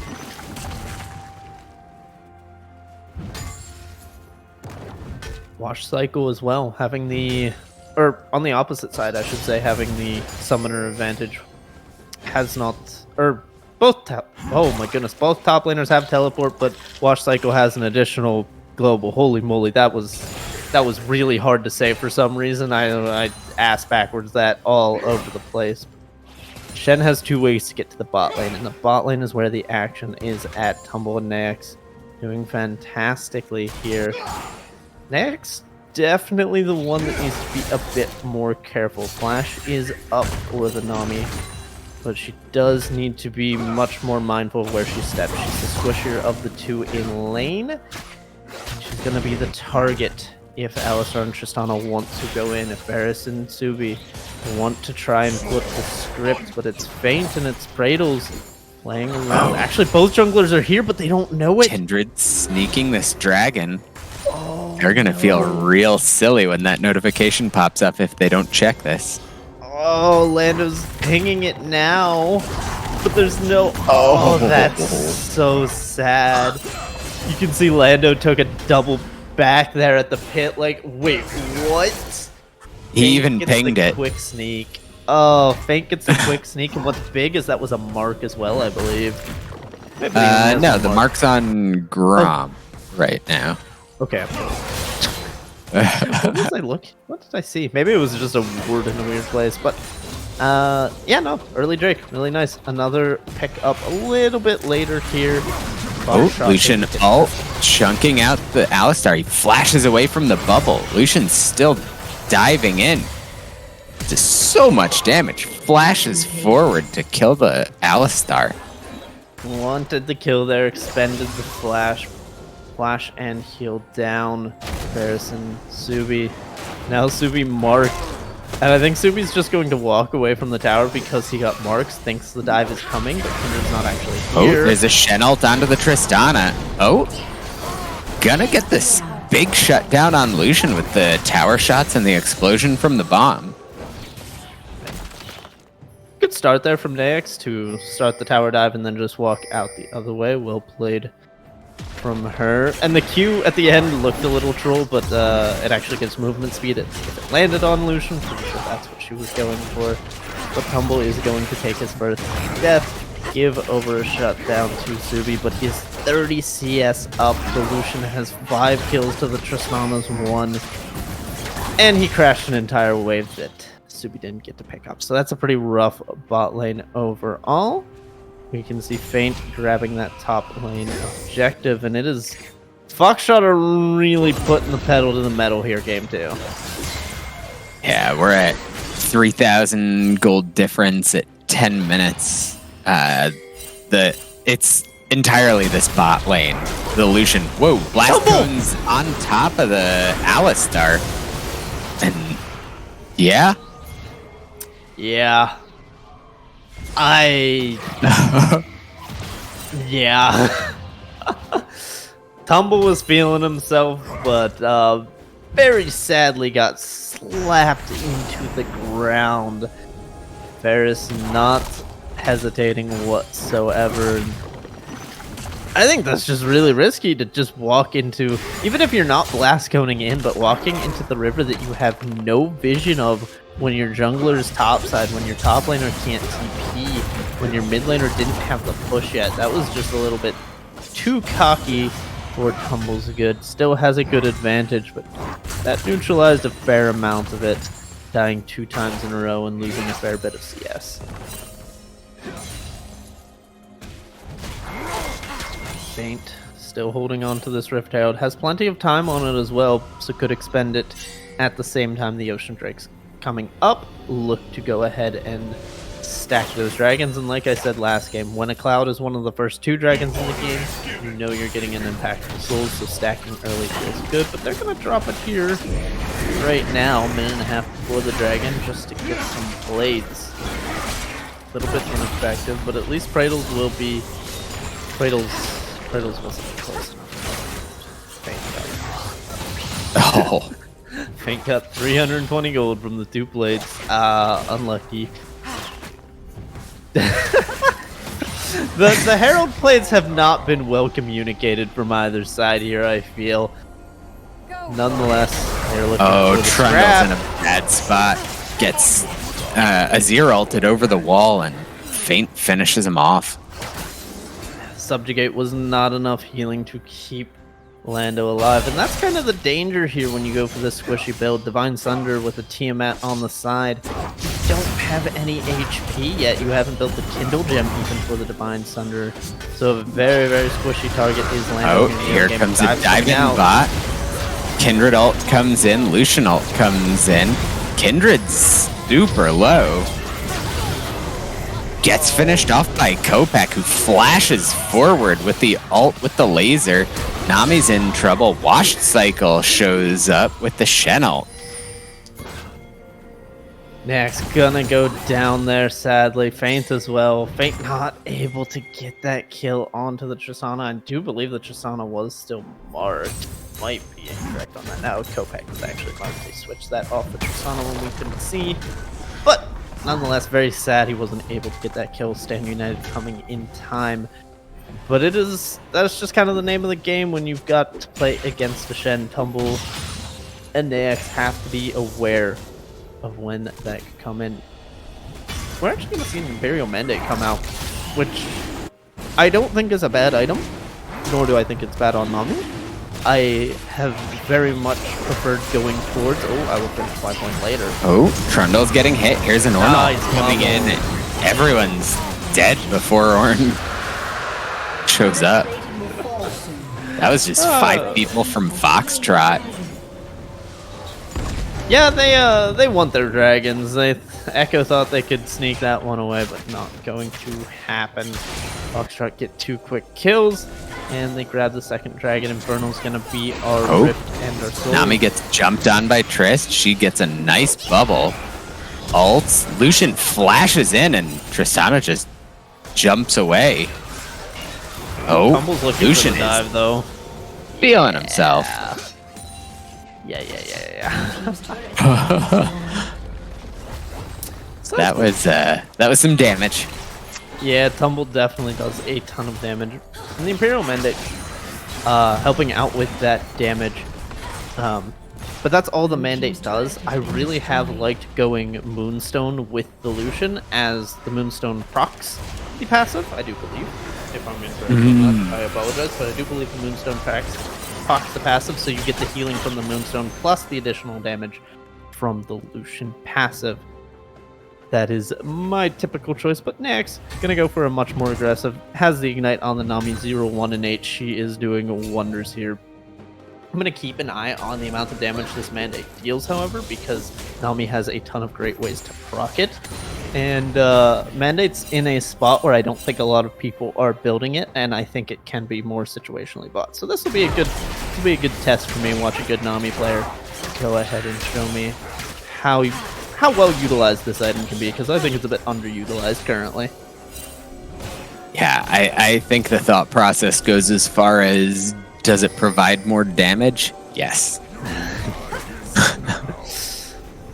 Lando has been on the receiving end of a lot of that damage. Oh, Shen with a good W, blocking a bunch of damage from Kindred. Azir ults them away, and looks like this Herald is free for Foxtrot. Yep, Foxtrot gonna expend 2 ultimates there. A bit dis-synergy there from Nax and Bradle, but all's well that ends well. They expend the ultimates, they get the Rift Tail, but it's actually Lando walking back up. He's got a little bit of support. Ornn has no teleport. It's a 4v5 if they can collapse. Can Foxtrot get out? Feint is getting jumped on. The Kindred ult is down. Trist gets the finish on that. Lucian's in the Herald pit. There's a lot of kiting and indecision. Trist jumps in to finish off Nami. Azir gets taken out on the other side. Lucian's trying to go for the Alistar kill. Exhausts Tristana as she jumps in. Trist flashes into the bush to get out of Lucian's vision. Really well played individually there from Echo, and I really liked Subi in that fight. As soon as Tumble dashed over the wall, that threat was no longer there, jumped immediately onto the remaining 2 members. Cradle's blowing the flash there to try and get a return kill. I believe they did get 1 back, but overall, even though the Rift Herald was picked up, that's a big chunk of gold over into Echo's pockets. They'll be happy about that one. Trading up while down is nice. They get their first tower of this game. They can bring that gold down to about 5k gold lead, but Foxtrot have been really oppressive here in the first game. We kind of saw back and forth gameplay in the first game. Foxtrot have been impressive in the second game. First game was very back and forth. It was very sloppy. It was gold leads not really being more than 2,000 up until like 35 minutes when the soul got captured, and the Baron was soon after that. But a 5k gold lead early enough in this game. A bit of a different story for Foxtrot, and they're a lot happier next. In trouble. Has the movement speed, she's going to be able to get out just fine. Tumble and Freda's on that mid lane tower. So here's a Shen ult coming in onto Alistar. It completes, but Alistar goes down anyways. And they just have to back off from the Azir turret. The name of the game really does seem to be dis-synergy right now for a little bit of both of these teams, but Echo more so. Echo's gonna come in, but doesn't even have to get the charge off. They might try to march that more inward, take an inhibitor tower. Next, has to be careful playing frontline like that. Searching for a bubble, doesn't find it. But her and the team gonna back off. Foxtrot looking at the dragon. It's 18.5 minutes, and they've secured 2 already. This third one puts them at an extraordinarily early soul point, and Echo no, they don't have the manpower, they don't have the vision, they don't have the dragon. And they're gonna have to scavenge what they can off the top side, deny a kindred mark, grab some waves, push it into the top lane tower, maybe get some vision over the Baron, because that objective will be up in a minute. And Echo have to find some way back into this game before the next 5 minutes tick down. Because if the state of the game does not change, if we're still at a 5,000 gold lead here, 5 minutes down the road, the Infernal Soul is almost guaranteed to go over to Foxtrot. You can see they're rounding out their second items. That's going to be completed come time the Infernal Soul spawns. Those 2 item marks will not be completed for Echo. Just gonna fast forward time. It's pretty easy. Wash Cycle should be completely fine here. It's a bit of a wet noodle here in the top side. Trundle shows now up. Lando's brought some damage. Ornn gets Trundle ulted, pillared. Alright. So Wash Cycle finishes him off. Little bit sad that Wash Cycle get that one. Already has his item, and Lando's gone with so much of a greedy shopping list full of items, needing the time map for the clear, needing the Baron Bow vest for the Rebus hasn't completed his Divine Thunder, really needs to get onto that. Subi blocks another mark, grabs himself the red belt, gonna check in. Feint has hit that 4 mark point. He's actually on 5 right now, so he's not feeling desperate for marks. Once you get 4, you're feeling decent. Oh, Shen ults onto the Trundle. Alistar dives in. Lucian ults the blue buff. Oh, that's a good one. Oh, Ornn ult stops Alistar in his tracks. Kindred flashes over, trying to go for the Shen. Tristana's there, jumps over the wall. Victor's in behind all of this, but not sure if they know what they're doing there. I'm not sure, but he does have a tower he can kind of keep in safety. It's going to be one pick. It's going to be forcing the jungler and the top laner back, and they're going to try themselves this Baron. They do a ton of damage. Double 80 carries at this point in the game. The Azir's no slouch with the Leanders with the attack speed. That burns down very, very quickly, and that's a 21-minute Baron. Foxtrot are looking dominant in game 2, and I told you I had game 3 feelings, but Foxtrot, they had them as well. Shot Duck, it's looking nigh unwinnable for Echo. They need a miracle at this point. Yeah, 6, almost 7k gold difference. They just don't have an answer for this Lucian. Lucian's pretty unanswered. Kindred, the Lamb's Respite keeping them alive. Nax with the heals and the ulti. The ulti is actually really, really impactful because a lot of Echo just want to go in a straight line. Alistar wants to go in a straight line towards your characters. Trundle wants to go in a straight line towards your champions, and that tidal wave can be extraordinarily crucial for keeping them at bay, as well as the Ornn ultimate and the Azir wall. There's just so many tools available for Foxtrot to keep this Lucian safe and to allow him to be aggressive in these team fights. They've got the Baron buff. They're pushing into lanes. Wash Cycle trying to defend this top lane with Lando. We're going to see if Echo can bounce in between these waves well enough to keep their towers standing, but currently that mid inhibitor tower was already knocked on by a Rift Tower. It's at a sliver of HP. Top inner goes down, a big chunk of gold into the pockets of Foxtrot, and they are not done. There's a minute and 15 seconds until Soul spawns, and the team is looking to get as much gold in their pockets before that happens. They want this inhibitor tower. Kindred low. Shen taunts the Ornn. Oh, Kindred gets hit by the tip of the Victor ult. But in the meantime, mid inhibitor goes down. Very early inhib, but they do have a soul to play. Oh! Alistar's in there. There's a Lucian ult. Even through the Alistar ult, Lucian is just chewing through the HP. Flashes over the base wall. Ornn ult comes in. They want this Tristana. Oh, I am sorry, Subi K. No, that's just disrespectful, putting the K at the end. Come on, man. That's going to be 1 inhib. That's going to be 2. The soul isn't even up for another 20 seconds. Foxtrot might not need it. It's a 3v5 in the base. 1 tower about to go down. Foxtrot. Lucian, oh my goodness. Just blows up the Victor. He's not dead. Next, keeping him alive. I think this is just game. That's just game. 23 minutes. Foxtrot flip the script. It's clean. It's aggressive. It's dominant.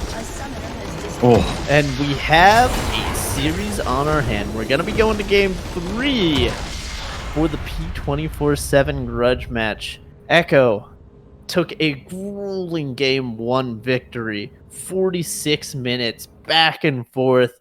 3-4 Barons maybe, an Elder Drake, a 7 Dragon game, 3 on each side plus the Soul for 1 team.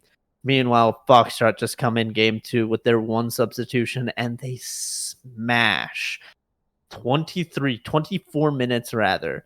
An absolute obliteration, and Tumble OP and Nax really stepped up here. The Nami and the Lucian looked fantastic. Yeah, poor Lando. Didn't even finish his mythic. He lost the Falcon to Han in that bet. That's so sad. Oh, the damage charts are what you would expect them. Nami out damaging most members of the enemy team. Only Kopek able to out damage the enemy support. That's when you know that's when you know you were in a very rough situation. I don't think there's much to say about that game. I don't know if Echo's gonna try and switch some people back. They had 3 substitutions coming into this game. And while I don't want to blame it on the subs, Foxtrot just turned it up another level, and I think you need to have your best 5 in because Foxtrot are looking good, and you want this match. Not only is it a grudge match, not only is it a P24-7 sister team rivalry, but you are sitting at 1-4. You need to get some wins on the board, and Echo have 1 game standing between them and their second match win of the season. It's hard to know if they'll pull it out, but won't know until we find out. We're going to be taking a short break before we get into Game 3 draft in a moment. Don't go anywhere.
Welcome back, Titan fans. We're here for Game 3 between P24-7 and P24-7. I'm once again Shot Duck here with Django Ultimus. Foxtrot versus Echo has been quite the show match. Game 1, Game 2, very, very different. Game 1, nail-biter, throws back and forth, good plays back and forth, a lot of action back and forth. 7 dragons, 3 barons, a 46-minute game, slobber knocker of a match that Echo managed to claw their way out of with a victory. And then Game 2, Foxtrot came out of nowhere, slammed a Lucian Nami bot lane, and won the game in 24 minutes without even needing soul. A single baron that they captured at 21 minutes into the game was all they needed to close it out. And now we're left wondering, as the subs switch back out, so we got the same rosters for both teams as Game 1. Are we going to get more of a Game 1? Are we going to another banger? Or does Foxtrot kind of mentally compose themselves? Tumble's still in, that man on the Lucian. We're going to see if that still becomes a priority pick with this new support in his lineup. But we do have to get in draft to figure all of that out. And I'm excited. I don't think we've gotten a lot of Game 3s on stream. It's about time. I think, wasn't last week our first Game 3? Yeah, So now we're last getting week 2? with DTF and Clown Gaming was our first That's right. actual Game 3, so this is our second one. It seems the draft is having a little bit of trouble loading. As soon as we get that figured out, we go straight into... Okay, yeah, we're in. Okay. So Rakan and Macker's back in. Rakan straight to the ban table. Sadly, we will not be able to see that. Now the question is, 1 permaban against Tumble already. Will we see 2 if Lucian gets taken off the board or not? I don't expect it to be, but a lot of things could come in. Mordekaiser's going to be taken off the board. Lando not going to be allowed the Xin Zhao yet. So far, the Xin Zhao and the Rakan from that first game just going to be ripped away from Echo. They're not going to have the same path to success as they did the first time, I believe. Inevitably. Looks like the draft is having a little bit of trouble because it stopped doing a little spinny thing. Yeah, the graphics on the screen were the same clue I had. Fine, we go. We might be having audio issues as well. That's tonight's going great. 6 weeks clean. There we go. Yeah, we're back in action. All right. Mordekaiser's Zillion ban out. Galio was that third ban from Foxtrot. It's actually the Ornn priority for Sancerino, I believe, in the top side. So that pick got tossed back and forth, but they don't want to give it over to the 3 little pigs. Now we're going to see a completely different top laner. No longer are the tanks in the top lane. Little pig's going to take the 1 crocodile and try and pilot that to a victory. Going to put that right with a Jarvan, which isn't the usual combo. Normally we like to see the AP jungler that has a bunch of burst that just follows up off of the CC that Nectin brings, but that's not going to be the case here. Maybe Lando has something prepared. Maybe we're going to see another Orianna come through. An Enchanter for Foxtrot. Now, I see that Enchanter. That's really weird. The Kindred has higher priority for them. But another Enchanter, I feel like you should just want to go ahead and pair that with the Lucian. But yeah, it's going to get banned out because you waited too long on it. And Syndra Locket. That's so odd. Okay, so Jarvan not really having the Wombo and has odd lanes to gank with the Syndra being blind. This is a curious draft coming out of Echo. I have to imagine it's a bit of comfort and maybe a bit of spice that we don't assume. The Syndra could get flexed to the bot side. I'm not sure if Subi plays any mages. That is a technical possibility. So keep our eyes on the Lulu. It's going to be double 80 carry ban, so if they can actually, if they pick support here and then swap the Syndra to AD and pick a mid laner, but you have to pick an AP mid laner anyways because you have Jarvan Renekton topside. It's a curious draft from Echo, but I could see how it turns out. That feels like maybe they're just shooting for comfort many lanes as they can. Like, I know Jarvan's a real straightforward, just aggressive jungler. He can make plays happen. Renekton can take over the lane if he gets ahead. Syndra, same thing. I really want to see the Syndra go bot lane here into the Aphelios. Paired up with the Thresh, it's a really nice combination. As we get into the load screen, so I don't actually see, but I believe that's Jinx I heard. So it's not. Yeah, that is going a to be Jinx. Syndra mid lane. Okay. Vanna will take the Syndra and Subi will take the Jinx. It's an interesting combination. We're going to jump right into game so we don't have too much time to break down compositions. But it's a good bit of aggression mixed with some scaling for their AD carry down in the bot lane for Echo, who are on the red side, and Foxtrot. Have the Kindred, have the Aphelios, both of those going to get powered up by this Lulu. And then Praedel's bringing a completely another unique champion to the field. It's going to be Annie this time into the Syndra. Was picked into it. Does opt for the Ignite as well, so feels confident in this matchup, and we're going to keep our eyes on him. Two solo kills onto Vanna here in game 1. I'm sure Praedels is looking to repeat. I'm sure Vanna is looking to get her vengeance. We'll see if that mid lane is going to be as spicy as I think it will. They have full vision of the top side Foxtrot here. Between dropping flags, dropping the wards, and he just walks into the Renekton and the Jarvan and gets a ward on the red. Not sure why no one attacked. Just giving her at that respect time. to the fact that people could be behind, didn't have vision on the Lulu at the time. I believe they saw Aphelios, but they might not have coming in. The Aphelios actually taking a massively greedy start here with the Cull. Cull into Thresh is very dangerous. Thresh very good at all inning. Jinx has some solid attack speed steroids here in the early game. Against the Ignite, you have to be careful, but they have prepared for this. They are planning on just playing entirely back in the lane phase. It's the Conquer, not the Tempo. You've got Heal and Barrier, as well as the Guardian on top of the Lulu. So the setup is very obvious. Tumble and Mercy want to scale. They want to go as even in lane as possible.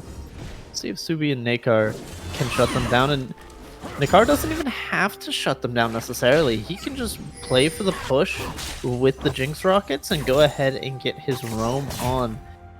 If you've been watching competitive play, you've seen the absolute rise of swiftness boots lately that have just been dominating. Hook lands. Got an invade on blue from Kindred. Jarvan's here finishing off Wolves. They're gonna run into each other here. Yeah, the Bot lane has rotating Cryo up. for Echo, though. Oh. That's a nice stun from Syndra, but Annie's there with stun primed. That's interesting. I understand wanting to play for your jungle, wanting to play for Lando there, but losing the push has just given Tumble pretty much a free level 2. Like, wait, they didn't even get level 2. They got pushed. They missed minions here in the first half, so Well Mercy and Tumble not actually able to use the release and pressure very well, so it's actually fine. Nakar and Subi will continue to be the dominant on the bot side. I thought that was going to give too much leeway over to the Aphelios, leaving at the level 1, but doesn't look like they were able to get too much off of it. Feint back into his own jungle, clearing up a storm. Has to catch up to Lando, who has not made any detours yet. Currently might look for something. Is teaming up with Nakar, might poke his head into the Raptors or mid lane. Mid lane's pretty ungankable though, and the Mark did spawn bot side. Very unlucky for Feint. Sometimes you just have to flip that. And it came up tails this time. He does not get the easy scuttle Mark, and Jarvan will be able to take that first one away. I've seen whole essays talking about how the mechanics of where the marks spawn works, and like the super hardcore experts can tell you exactly how it's gonna go, but I am not that. Little pig, nice slice and Here's a dice, get gank in out. bot. Oh, Aphelios does get hooked and ignited, but Jarvan doesn't want to take tower aggro. Traps come out a little bit early out of Subi. If you're very practiced with this lane, you can throw the traps down underneath the hook, get it to auto land with timing, but it doesn't look like they got it the first time. We'll see if they're able to land it again. Little Pigs has been the not benefactor, the receiver of a gank at top side, and he's currently having to grab a couple minions on the tower at a low HP, but he didn't have to blow any summoners, so he's pretty happy about that. Lando goes ahead and gets his base off. Subi looking like he wants to reset with the push he's doing right now, but I don't know what he wants to reset for. He doesn't have Berserker Greaves, he doesn't have Noon Quiver, and if they have to reset, but what's he getting at 960 gold? That's such an odd reset timer. Vamp Scepter, maybe? Two longswords. Oh, too long, so he might need to go Shield Bow because of Annie. But no, I can see it. Oh, fight in top. Gets the brittle on. Alright. Walks away. Flash auto doesn't kill, so they're not going to go for that one. Mercy going to shield feint over the wall. Guardian proc as well. Wait, this is okay. They're going to need a bit more help. Feint needs to be careful not to tank any more autos. They kind of let Feint tank a couple more, but it'll be fine. Has the smite up. Secures the first dragon, and again, Cloud in the first two. Impactful Soul. First dragon goes over to Foxtrot, looking a bit more like a game one. But no solo kills coming out yet, no crazy shenanigans. Cradle's walking a very dangerous way back into lane, having to tank up some of the dragons as well. Knows he just has to go out, he has to miss out on some CS, but he's been doing better in the concentrated 1v1, has a couple CS up that he can spare right now. Does not have the flash available, might have expended that earlier to push Vanna out of lane. Didn't see it if that's what occurred. Has the CS lead, has the level 6 now available with the Ignite. And Vanna, she is just being unrelenting, not allowing Bradles. This Annie has a very short range, and Vanna just showed you how you can take advantage of that with your spells. Syndra sitting on 400 gold. She doesn't quite have enough for Lost Chapter, but that's the recall she's looking for. You can start to spam spells and just continuously stay away from this Annie. Feint again going to run into a Scuttle Crab that was already taken by Lando, so no marks for her in the early game. Kindred going to be very sad about that. Yeah, in that regard, things definitely going better for Echo so far than they were last game. All the lanes are much more even. Even a CS lead in bot, it's definitely looking up. Absolutely. I want to continue on my point here, since we have a bit of time to talk about it, is why I don't like that bot lane shove out into recall, is because all the Jinx is able to buy is 2 long swords as I say that. Flash play from Thresh, but Jinx walks away. He was looking to turn that around as Subi got onto some good bit of pressure, but Jinx just doesn't buy as much as Aphelios on the base, and Aphelios was in a really rough spot. He had Cull, I think he had popped his pop, but even if he hadn't, he was just sitting on a Cull, and Jinx on her Doran's Blade was marginally stronger. Now that you have elected to take the base, allowed Aphelios to get a reset off, now he's ahead of you in items, and it's just not a good look. Subi, who wants to be aggressive, you have to be aggressive. This Aphelios Lulu has just spec'd Heal Barrier Guardian into you, and now you might be getting dove, but Lando's here, he should be able to cover this. Lando's got a level advantage, he gets the slow with the shield. Nice hook from Thresh. Jinx is in some danger. Kindred flashes out of the Jarvan ult, but Ignite's burning. Thresh gets the first blood with Ignite. Syndra's collapsing on the backside. Vanna White gonna spin them letters. Aphelios dodges the stun. Syndra ult finishes off Aphelios.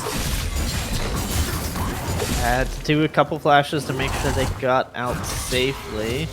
Three Little Pigs is not having a great lane here up in the top lane.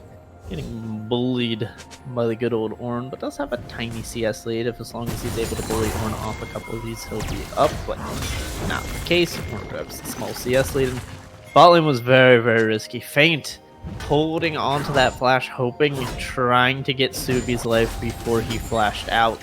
Actually meant he took a lot more damage than he wanted to. Goes down to the ignite early. Gets Got one the mark first from the... Looking for the second on the Renekton. Comes an Ornn ult. There's an Annie ult. Ooh. 2 quick marks for Kindred. That's a big pickup for Foxtrot. They're going to grab their first kill of the game. They're going to grab the Herald top side, which they can translate that right into the next dragon if they want to. Vanna does not have Nice the ult back stun. up, so she's not going to have too much advantage. Do remember the W can just... Oh! Jinx ult, no longer the massive nuke on monsters that it was. Yeah, if that Rift Herald Eye opened a second sooner, that could have been pretty disastrous there, but not going to be the case. Good attempt by Subi. Now the problem is you don't have that ultimate to be aggressive. Nikar's about to hit 6, about to have the ignite back up. And the Jinx Thresh lane is not really finding what they need to. They have a small CS lead, but the Thresh has not been aggressive in lane. The Thresh has not found as much roams as you want, and while a very good dive defense... Oh, Vanna has ultimate. For it. Oh, she did! Oh, she does? Riddles. Oh, and the Kindred ult comes out to save Annie. Very, very slim margin that the Annie walks away. Vanna had flash, but didn't want to use it. I think she's still fine. She just needs to be wary. Bradles now has the Tibbers, has the flash, has the ignite. The Annie is very, very scary, but low HP before the dragon. Means this one might go over to Echo. Feint Low on the mana other for side the of the Syndra, wall. too. Okay, it looks like it's going to go over to Echo, no contest. Feint thought about stealing, but the Renekton showed up mid lane. And Ornn just going to continue his top side push. Get that wave right in the tower, make sure Renekton misses a bit more. The aggressive picks have not been working out fantastically for Echo. They have not been, like, executed to the worst of their ability, but they haven't been executed to the highest either. You can see the Renekton down CS already. The Syndra, while the 1v1 is going quite well for Velma, and she can use her range, down about 20 CS right now in the mid lane. She's going to pick up a couple there, make it more like 10-15 CS. But still, Cradles and Sansero just have rather, having just better lane phases as the solo Got a laners. collapse on this Scuttle Crab. Kindred wins the Smite fight there, gets Lulu ulted in the Jarvan ult. Aphelios is going after Jarvan. Here's an Ornn ult from over the wall. Ornn gets flayed and misses the second part. Jarvan dives back in. 3 little pigs finishes Kindred. Vanna gets Tumble OP. They are trying to run away, but Echo's running them down. This is a 5-man stack. Nice Annie ult on 4 with a gigantic amount of damage. Doesn't finish anyone off. Triple flash away to make sure the Tibbers didn't slap them to death, however. That was a massive Annie ult. Cradles just didn't have the upfront burst to one-shot quite any of them. And Echo get away with murder there. Oh, what Annie a beautiful flashes stun out of in and Vanna. gets stunned. Really, really nicely done. Oh, good. Just good individual play out of Echo. Really nice. Cradle still wants it. Lando's around. Doesn't land the EQ. Not going to get too much. Just going to pick up the wave while Vanna gets the reset off. Oh boy, Echo. You've got a gold lead here in game 3. You've got the Infernal Drake to your opponent's Cloud. Things are looking up. Rift Herald in the back pocket of Feint, by the way. Keep your eyes on that. It looks like it's just going to be dropped mid lane here. No one around to defend. This might force Vanna to teleport, but she's in a lot of trouble if she does, so more than likely just going to see her walk back lane, except the fact that she's losing 4 blades here. not much you can do about it. And that does bring the gold back to about a 1.5 deficit for P24-7 Foxtrot. One mythic That on was their just in side. time as turret plates just went down. Yep, really nice timing there out of feint. But the lands are still... It's hard to say. Vanna just kind of got back into land. It feels like Three Little Pigs starting to win out now. He's got a couple items, able to stack the Conquer a bit more quickly with the Iron Spike Whip. He's a bit feeling of an better. He's XP actually advantage, recovered his too. CS deficit. All things going well for Echo here in the early game. Subi not having... Okay, Subi is playing well, but Subi is very sad that they have 6 assists. As someone who plays with an AD carry, who, when they play a hyper carry and have 6 assists, are very sad, I can tell you how sad they are. Vanna's getting such good advantage out of Here's her range. Jarvan and Thresh. Aphelios flashes out, but Lulu's all on her own. Gets slowed by Jinx. There They gave is her one. Scooby's kill. Jinx picks up the first kill, slightly happier now. Oh, Lando being the big team player. Nice to see Lando actually change it up from the game 2. Tried to go into the Trundle, tried to go for another Divine Sunder Bruiser. Didn't work out. Now he's playing the team role on the Jarvan. The all-around good champion that you pointed out in draft. Playing for his team, giving that kill over to his AD carry when he felt he could. Kindred's here in bot. Jarvan finishes the channel to go back to bait. Or, no, was that Syndra? That was Jarvan. No, it was Jarvan. Yeah. The Thresh got the siege with his stack, but Jarvan was closer to it than Jinx was. You just see the siege gold flying off to the Jarvan as he completes his base. Subi is no longer happy about his 1 kill. He missed siege. I'm just imagining. But all things considered, Echo should be very happy about their position right now. They're up over 2,000 gold here. They've got not a position on the dragon. They're actually going to give up the 2nd dragon for Herald, or 3rd dragon rather. And this is honestly a trade I can get. The 2nd Herald can be very, very impactful if you can get a inner tower down. That has to be your goal with it. And as long as you trade that big burst of gold for that 2nd dragon, 3rd dragon overall, but 2nd dragon for Foxtrot, I think it's a worthwhile investment. But if you just get some damage onto 1 tower, not going to be what I want, then it seems like Lando's just going to choose to give it a single tower down. Syndra's 3 little mark. pigs. Feint is trying to make it happen in mid. They're going for it. Annie speeds Lando's herself close. up. Annie's in trouble. Good Syndra flash. flashes out really nicely. Jarvan ults the Annie. They're in the Kindred ult. Here comes an Ornn teleport. Jarvan flashes out, but Kindred gets the flash auto. Syndra gets stunned. Ornn's tanking the tower. Renekton's here, wants to clean up. Gets the Annie, dashes over. Oh. Gets the Kindred. Going for number 3. Oh, triple kill for Renekton. Dare I say 3 little kills for 3 little pigs? Ah, yeah, the Penta is in his sight with that hook. Oh, narrowly missing out on that one. Subi grabs another assist. Wasn't donated a kill because 3 little pigs wanted to go for the big triple. And it looks like the Rift Herald was stopped. So they did not grab an inner. But they grabbed 2 outer towers. That's a big chunk of gold. They're 4k up right now. Hook goes wide once again. Nikar not having quite the same recon levels of performance, but the Thresh has been a nice adaptation. Feels like he's fairly comfortable on the champ. Went for the Aftershock. I like it. It's the aggressive option. As he's kind of starting to get more roams down.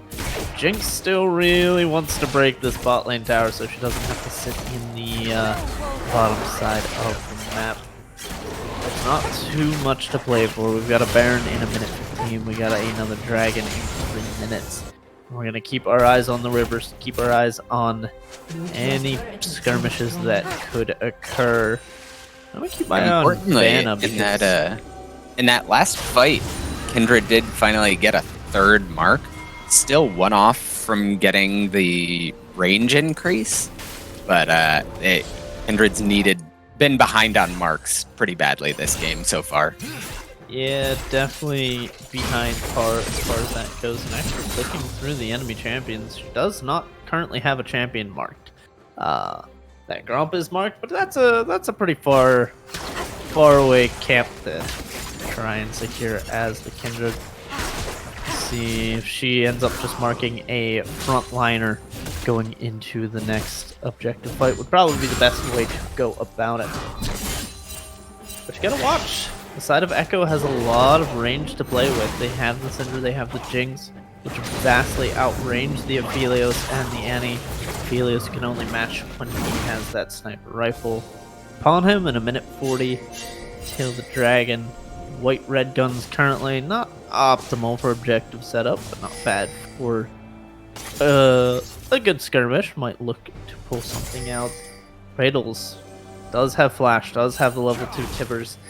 That ultimate can be really, really big if he's able to get onto Subi, onto Vanna. Those low mobility carries. Vanna, in fact, has no flash, so she is a rather scared of that tippers. It's pretty quiet here as a hook comes out. Thresh see a bunny plays. Oh, it's a nice knockup by Jarvan. Jinx misses the zap. Here's a Kindred ult. Ornald's coming through. Jarvan's taking too long. Kindred's bought so much time to shut down on Aphelios. The Kindred ulti was huge from Feint. It's going to be a nice 2 kills. Tumble picking up the shutdown like you said, and they're going to be able to translate that into a lot of gold back in their pocket. 3 little pigs. He's got 2 items. This Renekton is an absolute unit right now. It's not feeling like fighting at the man advantage. They don't have knowledge of where Feint is, but honestly, if they took a fight under tower, the 3 of these members might have been able to do something about it. 10 seconds on the dragon. Little Pigs is walking into the Raptors. I feel like he needs to be more on this objective if they plan to fight for it at all. I don't think you want to give the soul point over, but Echo's just too slow. It's gone. Jarvan splashes in, EQs. Oh! Red team steals the dragon. Syndra ults the Aphelios. This is a good fight. 3 little pigs gets another 2 kills. Jinx looked at the Annie and then realized, oh god, I only have 300 health. Oh, Bradles never found the Tibbers angle. They were so focused on burning down the Drake. Lando with that Jarvan, and so often Jarvan as a champion gets criticized. He overforces. He goes too far away from his team. That range is exactly what he needed in the instance to get into the pit, to make the steal, possibly saves the game, starts up a beautiful team fight, 4-1 at the end of things. And Echo, if they're able to get this Baron, will be looking to make that mid lane club look like all part of the master plan to get both neutral objectives. This is not a fast Baron though, and no, Little Pigs is getting real it's low. Very scary. Aphelios is here, ults, dodges the Thresh hook. Baron kills 3 little pigs, but Jarvan shows up just in time to finish it off. Oh, Thresh flashes the wall just to die. Yeah, that's a pretty rough looking flash. Okay, so it's very nice that the carry's still on it. It would have been really lovely if the 3 little pigs had it, but sadly, he had to give his life up for the objective. So not the perfect, clean Baron take you'd like to see, but they still have it. It's on 3 members. The respawns are fairly short. They're going to be back up in 10 seconds. Foxtrot don't have any towers they can take in that time, but they are marching mid. You have to be worried, Foxtrot. If you fight Echo right now, I'm pretty sure Syndra gets grabbed him, stunned. Oh! Cradles just blows her up. Vanna, you do have to wait for the rest of your team, however. Renekton's looking for a fight. They still might fight this. Renekton with a nice flank. Goes for a stun on Kindred. Kindred ult goes down. Renekton's ulting. Massive heal from the empowered Q. Lulu goes down. Ornn's in the middle of 4. Double kill to Subi. I almost said the K there. I'm telling you, he should just pronounce it. It feels a little better. It rolls off the tongue nicely.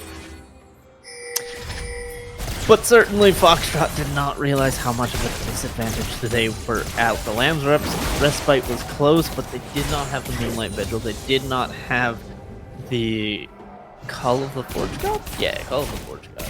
It's the old one. Same thing. And against 3 Baroned up members, they just could not take the fight. Even the 4v5, a beautiful flank comes out of 3 Little Pigs.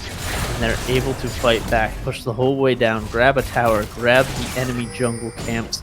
3 Little Pigs pushing in the top side. He's gonna get that Real tower Pig is in a bit of trouble. Got all 5 members of Foxtrot chasing. Yeah, they have to chase quite some time to be able to take him down. However, they're going to say that time is better spent somewhere else. Some point in the last little while, Feint did grab his 4th mark, so he has the range increase on that Kindred, and you're seeing all 5 members being topside. Subi and Lando, I almost said decay that time, have rotated down to the bot side. They grab another inner tower. This gold lead is starting to balloon. It's 5 towers to 0, and Echo need to get back to base. They need to spend that gold and get onto the map for the dragon in 1 minute.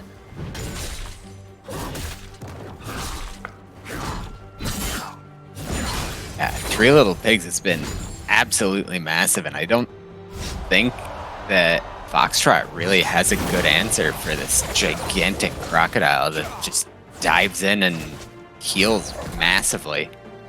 No, and it was absolutely out of nowhere. 3 Little Pigs was having a rough go at it in lane. He was down in CS to the Ornn for the quite long time. He couldn't find the trades he needed to stick to the Ornn, and it was just a very rough lane phase for him. And then one team fight after another, and he certainly picks up a triple kill. He picks up 2 kills in the top river.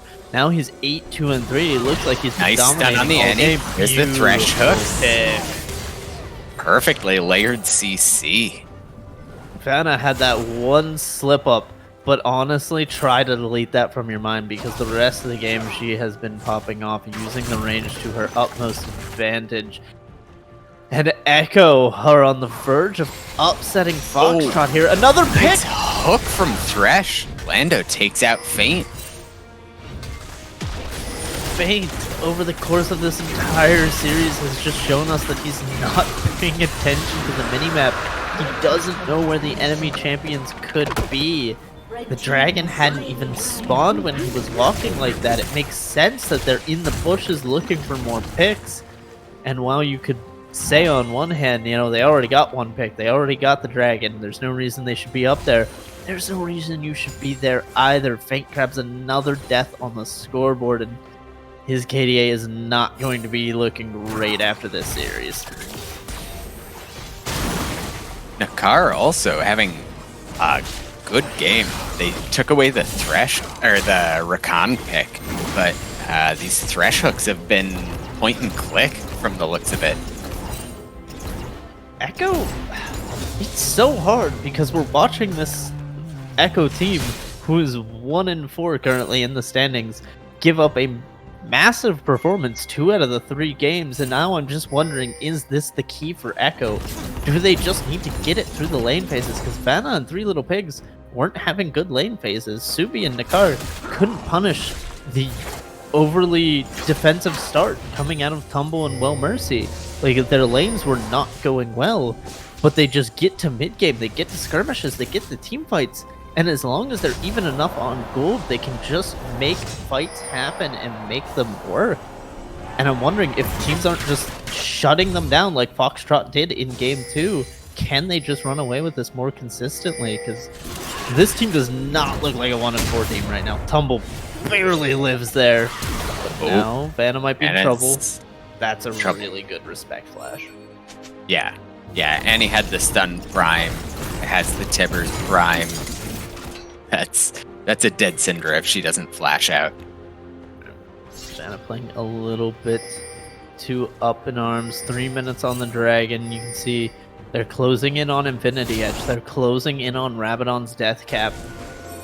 Echo is at a break point right now. If they can get over the hump, they will absolutely annihilate their opposition. No chance. Right now, there's a small chance for an upset. There's a small chance for a team fight from 7,000 gold to just go the right way. I don't think Foxtrot knows this is happening. Oh, Feint, not again. They catch him with a sweeper. Thankfully, the jungler had his sweeper pop. Feint gets out from that one, but they cannot stop the Baron going down. Echo looking like the better team in this series. They've got control over the waves. 2 minutes till Soul. It's not the 24-minute stomp that we saw out of Foxtrot, but honestly, their mid-game is so good. It's really, really clean mid-games coming out of this P24/7 Echo lineup. I'm loving to see it. Ooh. So we got 2 minutes till the next dragon. That's pretty nicely timed. They need to just push out these lanes. They can stack some gold, get everything ready. They should set up some vision. Foxtrot so far has all the vision around. Whoa! Oh my god. And Vanna just gets demolished by Annie. So, there's two ways you can look at that. You can go, wow, Kratos is so freaking strong, just one-shot the enemy mid laner, no cap. The other thing you can look at is that is now an Annie without flash. That's kind of an important deal when you're playing that champion, and now you do not have it for the soul point fight. In a minute, that flash won't be up, and I don't think Echo are going to give you the time to let the summoner spell revive. So wow, yes, you get a kill. Doesn't translate into anything. They're pushing in the two waves with their Baron buff. They do need to remember, just be calm, be chill. If you get towers here, it doesn't really matter. Going to be Vanna joining her teleports team. Over. Yeah, just a regroup teleport wants to be here. Make sure nothing happens while she is on the downswing. Three little pigs not overstaying in the top side. It's very nice. Three little pigs. Kindred gets hooked. Three-man flat or flay. Nice box. Arnold's coming through. Oh, Kratos actually caught it. Ooh, if that went past him, that might have been a double kill onto Feint and Mercy. Alright, take stock very quickly. 2 summoners and 2 ultimates on the side of Echo were burned. It's going to be a single summoner and 3 ultimates on the side of Foxtrot that go down. You would have to imagine this is all Echo, and Foxtrot aren't even going to try. They've failed their defense at the inhibitor line. They lose the objective in the Ocean Soul. Baron does time out. That is a good news for them. The Annie, the Aphelios can put up a decent siege defense, clearing the waves with the Runons. But the question is, Ocean Soul, it just doesn't get better for Foxtrot, right? Like they've got the ornaments coming in, but it does not feel like enough. No, they already had a crocodile problem, and now Renekton's going to be healing that much more with the Ocean Soul.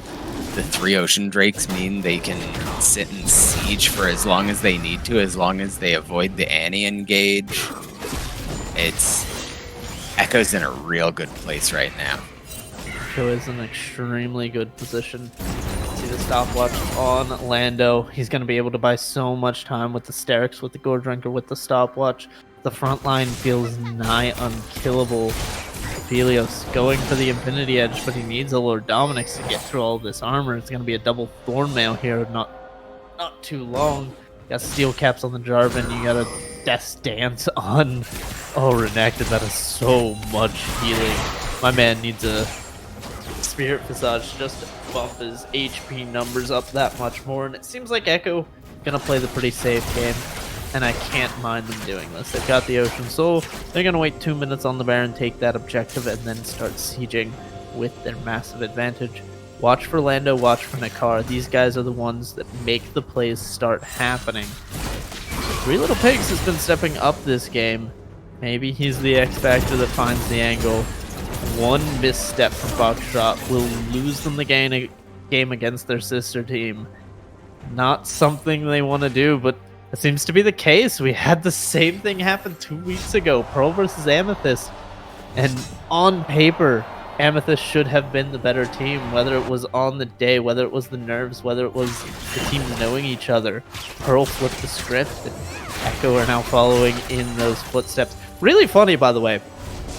Last week, Amethyst played Foxtrot and Pearl played Echo. Both NSG teams actually won. As an interesting side note. Okay. You can see little bits of indecision in this game. Echo hasn't been super sure of what to do between objectives there. They didn't really get in for a serious siege. I do like them sending Renekton bot with the teleport to try, because no one can 1v1 that champ right now. So they demand more than one person to match that, and the Baron's going to be up in 15 seconds. So Echo has full control of their destiny here. And I like even more that Three Little Pigs was very smart about what he needed to do. You saw him kind of like hesitating down on the bot lane there, but he wasn't actually hesitating, he was waiting. He had 30 seconds until the Baron spawned, and if he showed on the wave, he had a small window where he could get collapsed upon. He did not let Foxtrot have that window. Now he is pulling 3 members to the bot side. Aphelios and Lulu are down here. This is faint stealing because there is no other option. They're just giving up Baron. They might commit to Renekton. The Little Pigs needs to understand he is in trouble. There's an Ornalt. It does land after the flash. Aphelios flashes in with the chakrams. He has red and white guns. Dominus is on. Renekton's healing so much, but that's 1,000 gold to the Aphelios. Alright, Three Little Pigs not able to back off quick enough. Gets himself out. Almost turned. Oh, goodbye. Oh? Cradles takes out Vanna. Stoopy finishes off the Annie. Jarvan's taking tower shots. Hey, there's the stopwatch. Fresh Hook goes wide. This inhibitor is going down. Aphelios Tumble and Stoopy here. 3v3. Both 80 carries alive. Both teams just back off. Could not find the head to connect, so they're just going to run away. Vanna got absolutely blown up by Bradles once again. The anti-flash has their sights set on the enemy laner. Excuse me. And they found a kill once again. Now it is 1 minute till an Elder Drake. We saw an absolutely nutty steal game 1 come out of Lando. Flipped the script. Showed Foxtrot that Echo was not to be trifled with, and they won the game off of it. Now, if Feint is able to get an Elder Steal that wins them the game, I think I can take back a lot of the criticisms that I have given this guy, because the clutch smites can sometimes just make or break games. We got 30 seconds to what feels like probably the last 5v5, but honestly, I thought they'd close out in the Baron. Foxtrot are being resilient. Foxtrot are finding angles, finding one-shots. Bradle's man to watch. Tumble OP has... There's a nice hook on Annie. Gets knocked up with the EQ from Jarvan. Drops Tibbers on Subi and finishes up. Vanna got two! Renekton is in the fight. Kindred gets Jarvan ulted but jumps out. Tumble? Lando finishes off the Kindred. Aphelios gets taken down. Three Little Pigs gets polymorphed. Oof. That was such a good start with Cradles killing Subi and Vanna, but Three Little Pigs then showed up and turned the whole thing. I thought that was actually a one fight for Foxtrot. Cradles so close to just doing what mattered most. They're going to ignore the Ornn. You can hear the frantic pings. Echo wants a victory. They want the dub. They don't want the kill. They don't want the minions. They want the Nexus, and they claim it. The games were long for P24/7 Echo. They were strenuous. They were rough and hard, and it was not an easy victory. But 2-1, the lower seeded sister team once again pulls off the upset. Echo take down Foxtrot in a banger of a series.